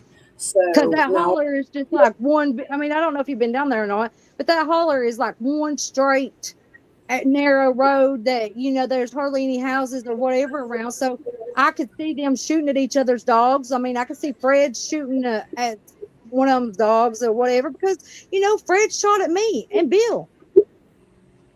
Okay. So this Marlena. Shooting with Bill and Fred, he wanted to know that happened prior to Summer happened before Summer went missing. It happened before Summer went missing. Can you tell us years, months, weeks? It was probably a couple of years before Summer went missing, but we was riding up to the teepee that a lot of people doesn't know that's up there because the only way you can get up there is a horse or a 4-wheel drive. That's the only way, or a 4-wheeler or whatever it is. That's the only way you could go up there on the top of the mountain to the teepee. That's the only way. Okay. We were coming out of there. We went in there probably about 12 or 1 o'clock during the day. We come out of there about dusk dark, about 8 or 9 o'clock, and Fred is standing on his front porch shooting over me and Bill Shipley. All right, go ahead, Ernie. Next question. You're cool now. Okay, thank you. You had stated that you had been there around Dawn and Candace, that you stayed there with them. Was there ever a time when you thought maybe Dawn or Candace was inappropriate with any of the children in that time period? I didn't stay there. I mean, I only lived up at the road. I lived at the bottom of Light Cemetery Road, that John Deere house. I'm sure you've been down there. It's a John Deere house at the bottom of Light Cemetery. I only lived not even 5 minutes there, not even 3 minutes from there. And it went like overnight, like staying all night, like making a bed, making a pallet. I was there partying You know, and that's before I even had my daughter. So I would drive myself 2 or 3 minutes up the road to go home. Let's just make Okay, that okay. clear. Okay, so you mentioned, and this brings my next question too as well. And I don't want to leave this question, but it also, I talked to people before, I talked to people and asked them about what their lifestyle was before Summer went missing. Is it true, and is it safe to say? And I'm not including you in it. Is it safe to say that that place on 110 Ben Hill Road was a Was sex always house at one a house. time? Was No, it a it was sex always house? it was Did always you a hear party. any? Let me elaborate. Did you hear anything about the sex shed or anything about Jeanette Davis or Jeanette Moody and whatever the Jeanette Davis? Moody, I told you that the other day. Jeanette Moody and her husband is the one that got shot over the stolen backhoe years ago. Okay, but did you know anything about a sex shed? His mom was alive. His mom was alive then when they got shot. So none of that would have happened on that hill. That woman didn't allow that shit. So I'm saying their house, Don and Candace's, was it ever used for a sex house? No, I mean I ain't never seen anybody have sex there, but I ain't never had sex there. I was never had sex with nobody. I was never forced to be Did there. you ever see? Did you ever see the shed on Ben Hill Road advertising sex, or did you know anything about a priest that came and shut it down? I don't know anything about that. Okay, go ahead, Ernie. Next question. Well, I'm trying to answer your questions as my knowledge. I never knew that there was any sex things there. And Ernie, to answer your question about about Don used to shower with his boys all the time. He used to shower with them. That Candace used to tell me that he used to shower with them. I mean, I don't know if he. I mean, I'm sure he did with Summer when she was little. I don't know if. I mean, I don't know because there wasn't even a wall up like on the video. You know where like they're showing how to get down to the basement. That bar wasn't there for the longest time. That wall between the toilet and the washer and dryer wasn't there at one time. Be right back to run That downstairs. wall down in the basement that they had blocked off for the Summer to be on the other side, that wasn't there for the longest time. I know that the kids did tendency to sleep with Dawn and Kansas at certain times, like in the bed with them. So let me ask you a question.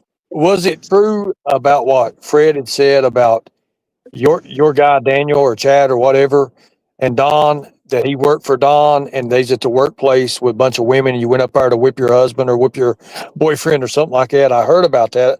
I don't know if that's true or not. Okay, what happened there was that is my kid's dad. That is Journey's dad. And what happened there was me and him had been fighting the day before, and he had took off and would not answer the phone. And Dawn told him to get the fuck off the phone. There was no time to fucking talk to me, that he didn't need me or nothing. And yes, I did show up on the work site. And yes, I did take a 2x4 to him. Wow, you whipped him with a 2x4. I whipped him with a 2x4. And yes, I got Dawn, and I got Dawn through off of that work site. I did. He didn't get to go back and finish that house. Wait a minute. Can you please repeat that, Marlena? Because I had to step away for 1 second. My young roommate who I'm helping had to run downstairs to get me something. So what do you want me to repeat? So can you repeat what you just said about a job site or he asked the question that my old man at the time, or husband, or whatever, him and Dawn was working together, and did I go up there and show my ass and whoop him with a 2x4? Yes, I did. And it wasn't because there was women on the job site. It was because he was pissing me off, and Dawn told him that he wasn't fucking talking to me, that he didn't need to fucking talk to me. He needed to leave that bitch and this and that. If Candace acted like me, he would beat the hell out of her. So I went up there, and yes, I did show my ass. Okay, so everybody's talking about this spider. I'm going to quickly Go to Because Killer. this is after he narcissistic abused me. This is after he didn't believe I got raped. This is after he whooped my fucking ass so many times and put me in the corner. So yes, I did fight back. Okay, so we're going to go to Killer Looks real quick, if you don't mind. Because Killer Looks was asking about a spider. Just for a few. I don't know spider, period. Okay, well, let me let you hear this call that came in to Dolly's channel, because this is why everybody's speaking about a spider. I had a different reason for asking about a spider. That was because Karen Renfro, Marlena already answered my question about it, so I'm not going to go any further into that. Do you know that also? Let me say this. Do you all know that all the female girls was scared of Fred Hill's mom because she was a witch and she kept girls in the fucking basement? She kept what? She would kidnap girls or get girls to come and have clean houses and keep them in the basement. What girls? Any girls that she could get to volunteer to clean her house or come over and stay with Fred, or any girls that would stay with Fred's sister. There were so many girls afraid to go near that house because she would take them and put them in the basement. So she always practiced witchcraft. Has this been caught by police charges pressed? No, it was never caught by her because nobody would never say anything, and that woman's dead now. And now think about this. That woman is kin to my dad. That's how Fred is kin to me. It's his mama's side, not his dad's side. His mama's side is kin to my family. And can you tell Ernie in my chat, since we have so many in here, about a goat recently trying to traffic you? There was a goat that showed up at a girl's house where I was staying at. He had planned to take me. He said he was going to take me to Chattanooga, but I found the paper in his car. He was actually taking me to Georgia. Chattanooga, let me elaborate. Chattanooga is the area where the James Lake really took place. But go ahead. The James Lake bust. Go ahead, Marlena. Okay. No, the James Lake bust happened on Beach Creek. Right. Is where it really happened. There was a doctor. The doctor that he was buying the X-ray pills off of. Yeah. Was in Chattanooga. I also knew Red Lawson. I knew Brock. I knew all of them because my dad knew every one of them because they fit chickens and all that. So yeah, I know all of them. But that's besides another story. But he was taking me to. He said he was going to take me to Chattanooga and we was going to get away. He had a 4-night stay because he had to move some furniture down there or whatever. I don't know what it was that he was moving some furniture for his kid or he worked for his kids, whatever. But I found the envelope in his car that said he was taking me to Georgia. He had the hotel already referenced for like 4 or 5 days, had the money on it, had how much the room was and everything like that written down on it, had what room we were staying in. I don't no longer have this piece of paper because we moved. And I don't know where it went, but I'm sure I'll find it again because I'm fixing to move again. But anyway, tell how many days we was going to stay in Georgia, his account number for the hotel, told who was going to be staying. It was going to be a total of 2 people staying.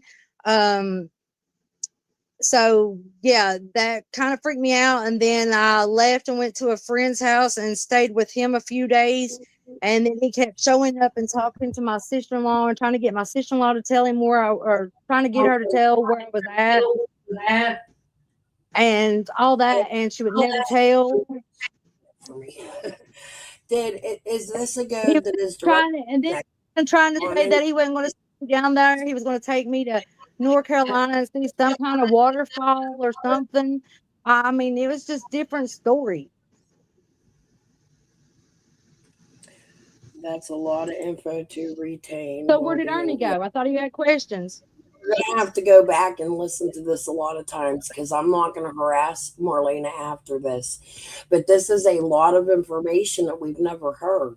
And instead of attacking Marlena and cutting her words up, and in my opinion, Prayer Garden trying to cut her words and turn them into things that they are not, I think it's extremely important that we have full conversations with Marlena that are not cut. And where they, and Ernie, I'm sorry I came to control you. He got off panel. I don't know what happened. I re-threw the link out. I didn't realize it while Marlena was chatting. But Ernie was asking a question about Spider, and this will be the last question. I don't want to take up too much more of your time, Marlena, because your daughter, her birthday's tomorrow, and I'm good. I've got she's everything really, done. It's ready to go. I'm done. but I'm good. the last thing I would like you to do is just, I'm going to put this on 2-speed. I hope you guys can understand it. She's from Wisconsin, so she talks slowly. First, before I play this, have you ever heard of Candace's cousin, Chris Marcos? No. No, I have not. I don't even know who that is. Okay, so he is a cousin that Jody Sue said was at a flea market with Candace. There were posts of it, maybe around the time Candace would have had Journey. So, do you know anything about Candace taking Journey? Not a flea market, a yard sale. Do you know anything about Candace taking Journey to a yard sale with her cousin Chris? No.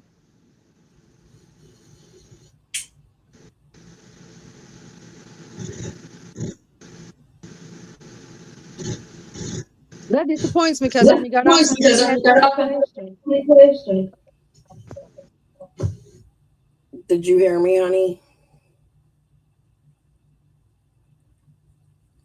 Look, I'm going to get attacked by anybody in my, no matter what happens, we're going to get assholes that come out and say, oh, fuck you, I'm leaving this chat, and I'm doing this, and I'm doing that. And, you know, if y'all just sit down and listen, Ernie had a very respectable conversation with Marlena. And that covered for Daniel data. So, Daniel is Daniel Hayes. He is not Spider. He is Journey's father, and Daniel has an older daughter that Marlena was involved in her life from what I've seen on Facebook. Marlena hasn't told me this. This is information I'm coming to you with, so you quit doxing people's children. But Daniel is a very involved father in Journey's life. Daniel also has a drug addiction. Daniel is not Spider. They also mentioned the name Steven. What was the name? Can someone remind me? There was a Steven Spider that was arrested after Summer had gone missing in July. Do you know anything about that Spider? And and can you clear up Daniel and his role in your journey and Beach Creek's life? About 14 years ago, and that was 2011. I got pregnant in 14. We've had some rough patches. He loves his kids. I love his kids, and that means my kid and my stepdaughter and my new grandbaby. I love all of my, I mean, she's my child. And Daniel, yeah, he's had some problems along the way, and yes, he is fighting his drug addiction, and yes, he does love his kids, and yes, he's trying to straighten up and be the best that he is, but me and him is no longer together. But he's never been, he wasn't in the holler that day when Summer went missing. He was nowhere around that because he was at home asleep. So therefore I woke him up and told him Summer was missing. He, like I said, he's had some problems, but I would never question that he never loved his kids. He always loves his kids. He talks about them. I mean, he loves his kids, but we just can't get along anymore because we're like fire and gasoline.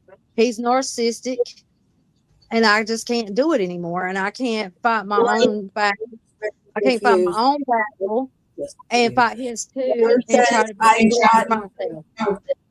Killer says, I thought you said you was pregnant just after Candace tried to give you hers. Journey and Wayland are the same age almost. Wayland is a little bit older than Journey, and she got pregnant with Journey after Wayland.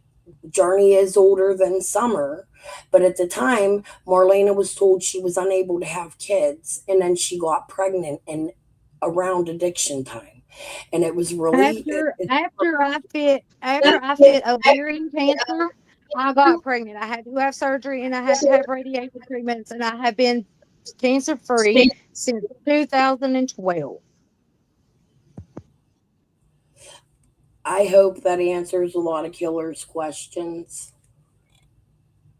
I'm waiting for Killer to come on here. Okay, but let you listen to this lady from Wisconsin just quickly before we get off of here. I got about 20 more minutes. So let's give this about 15 minutes of a listen, and then I'll talk to you one more time, Orlana, okay? Okay. I just hey, we don't agree with anything you guys are saying as far as summer goes. This is not the first time Candace had a kid go missing. Her older daughter, Candy, went missing in foster care, and we put flyers out then, and then Summer came missing. But we honestly, God, don't believe that they're responsible for this. We think it's a mistaken identity, that the people they were hanging out with were actually the targets and not the Wells, and not Summer. And everything people are saying is driving us nuts, because this has nothing to do with Summer. I'm lost. Like, I just got sucked into a parallel universe or something. You lost me. Like, okay, just what? What? Candace had 2 children removed. Yeah, okay, but I know that one daughter had ran away from foster care for a little bit, but she did. It wasn't nothing to do with Candace, right? No, it had nothing to do with Candace. Yeah, okay. We were still, as a family, looking for her, and it had nothing to do with it. And before that, our cousin Rose went missing, and then Candace's older daughter went missing. Okay, wait, you keep saying we. Are you kin to the Wells? I am. Okay, who are you first? We know who we're talking to. I'm her cousin. Is your name just cousin? Do you got a name? Well, we'll just go with cuz. Cuz, all right, cuz. Yeah, all right, cuz. You on that bullshit? No. It's all been turned into the TBI. No, I'm not talking bullshit. No, okay. It's all been turned into TBI. No. So we've had people go missing before on that side of the family, where we've gone up in arms looking for children, blah, blah, blah. And all of a sudden Summer goes missing. What the hell's going on over here? You got 2 kids missing. I'm trying to. Marlena will come back and answer questions another day. I promise you. It's her daughter's birthday. I think she did a good job answering today. Hey, let me clear up one thing. I will ask Me or this my one kid's dad in never chat. had a drug problem, and they never was targeting my youngin. My youngin was never targeted because we was never that strung out and be in that much debt. Okay. My kid wasn't the one they targeted. My daughter, we didn't owe money for drug debt. If we didn't have the money, we didn't get the drugs that we had. Period. We never owed that. And my kid was the wrong target if they were targeting my kid, because you know what? Fred has got online multiple times and told where my kid is, and that's safety of my youngin. All right, well, I got 2 questions in a row here for you. The first one, Equal Justice says, you said Candace Ring told you, then when you got off the phone, you said to Chad, guess what he said to you? Summer is missing. Remember, Marlena? I do. Do you know anything about this? Yes, he did. He said, let me guess, she's missing. So you were with Chad when the phone call came in? Yes, I was with Chad when the phone call come in. And yes, there must have been something. But wait a minute, because you know what that says? That says that Chad was. So where was Chad an hour before you were with him when the phone call came in? Because Fred and Ziggy. Chad for 2 days. I was with not Chad Arnold, my Chad. I was with him for 2 days. Who's your so Chad? Something had been. My Chad is Journey's dad. Chad Daniel is my Chad. Okay. There's 2 different Chads. Not Chad Arnold, because that's my sister's old man. Let's just clear that up. Hayes. Yeah, Hayes is my kid's dad. So who's Chad? You just mentioned Chad. We're talking about Chad. Okay, well, Chad Arnold is my sister's old man. Chad Daniel Hayes is my kid's dad. And we call him Chad too. So Chad's his first name, Daniel's a middle name. Yeah. So things get misconstrued. When she spoke to PG, she's fluent in talking about her baby dad. So when she said that, she meant Chad, her baby dad. Yeah, my baby dad. Okay, so now with that being said, I asked you in text message earlier today, was Chad Arnold ever a grave digger? No.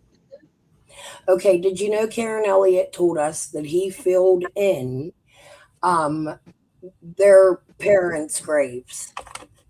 There's only there's only two people down there that digs graves, and that's Lonnie Dox, which is my brother, my oldest brother, and the no, the what are they? They're I don't know if they're Bernard. I think they're Bernards. They live right down there from James Light's Cockhouse. They live right there beside Mount Carmel Church. They dig graves. I think they're Oh, so Bernard. I don't know for sure. would they be the Daryl Bernard type and the TJ Crawford type? TJ Crawford type is family too. Okay. So, but did they dig graves, any of them? TJ Crawford, I don't think he's ever dug anybody's grave but his wife's Nikki's, and that's the only one he helped cover up. Do you know, while I have you on panel, this is a little off track. I know I said I'm going to go. But do you know anything about Linda Pizzafiasco, who owned the gas station? Linda Pizzaferrado. Thank you. That's her name. She's a what about beautiful her? woman. I love her. I have had conversations with her. I have interviewed her. I would Her love to son go. ended up missing too, and then chopped up in a body bag and ended up in the river. Very And much then, like Jason. Crystal is not dead. Oh, She owns thank the God. house.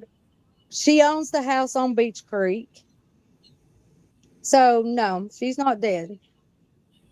Thank you so And then, much. and I don't know how Linda told you she got hurt, but she was in a wagon train. She bought a horse that was 6 foot something. He was like she was 16 hands. She was in heat. She was told not to bring her to the wagon train because of all the male horses is there. The horse tried to be mounted while her was on it. The car came around the curve, knocked her off, threw her into the traffic, and that's how she became paralyzed. She accuses Bill Benton of doing that. Are you aware? That was back in the day when she drank and partied and all that too.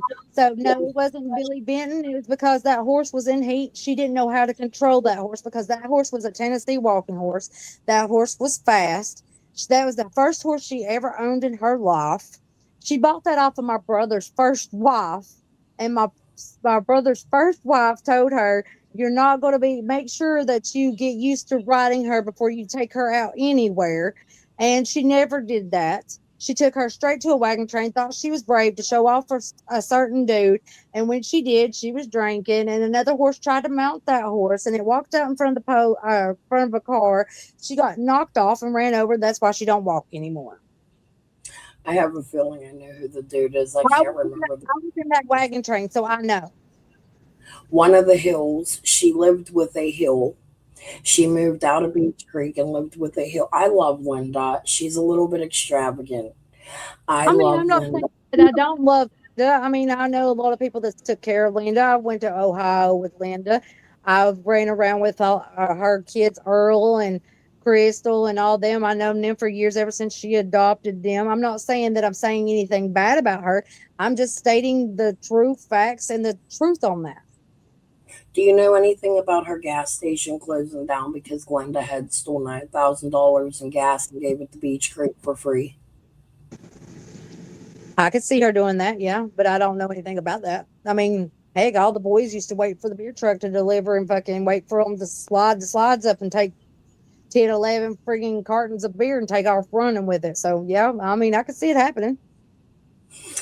Do you know anything about TJ Crawford's dog killing her chicken?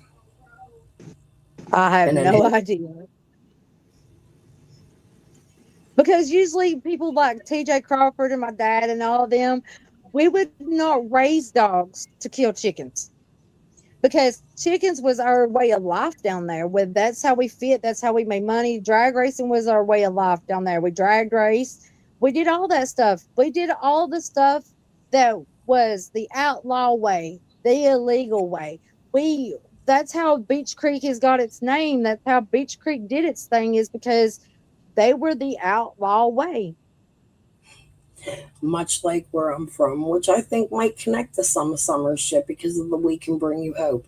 What do you think about all the reward money and agencies like We Can Bring You Hope that's connected to the mob up here where I'm from in my little town? And Marlene, I think it's very possible we may be related through in-laws. I think you're correct when you tell me where you live and where your family's buried and who you're related to. So I think one day you and I will have that private conversation. Think KKK Well, I family. mean, Do you have my daddy's family's from Illinois and Pennsylvania and Ohio, and which down here, my daddy was a roughneck. He ran around in a place called Rhode Island, which is down here in Kingsport. It was a bad place at one time. focus My daddy's on from Glen Pennsylvania? Island, Focus you on know. Pennsylvania. Focus on Pennsylvania. I think I'm related to you through Pennsylvania through marriage.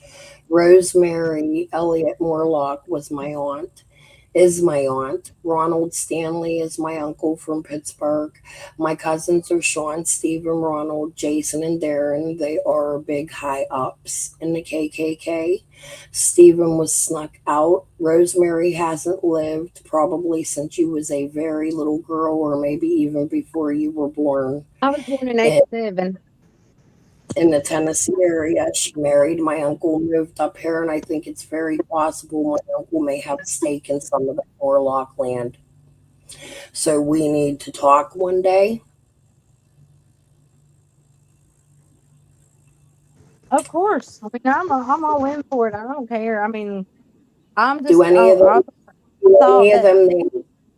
Do any of I them thought names Ernie had resonate more with questions for you? me. I hope I answered all of his questions because I will not be seen on his panel and I will not be over there in his chats or nothing. Listen, he fucking ran off and went to his chat and told them I kicked him. I'm live. Smells like ass. Bullshit. Get the fuck out of here. It smells like weed, you motherfucker. What are you doing there? Smoking? Yeah, I'm live. You want to say hi? What's up, fuckers? What's up, fuckers? Marlena was just describing her hometown, and I was telling her how like it sounds so much like from where we're Dude, at. I'm more up than she wore me on. Was you painting? Dude, I was doing all kinds of crazy shit. He's up her for Angie flirting. He's up her painting her walls and helping her fix her house. Motherfucker's staying here and won't even do shit. That's because I ain't sleeping with him. He needs someone to sleep with him to fix their shit.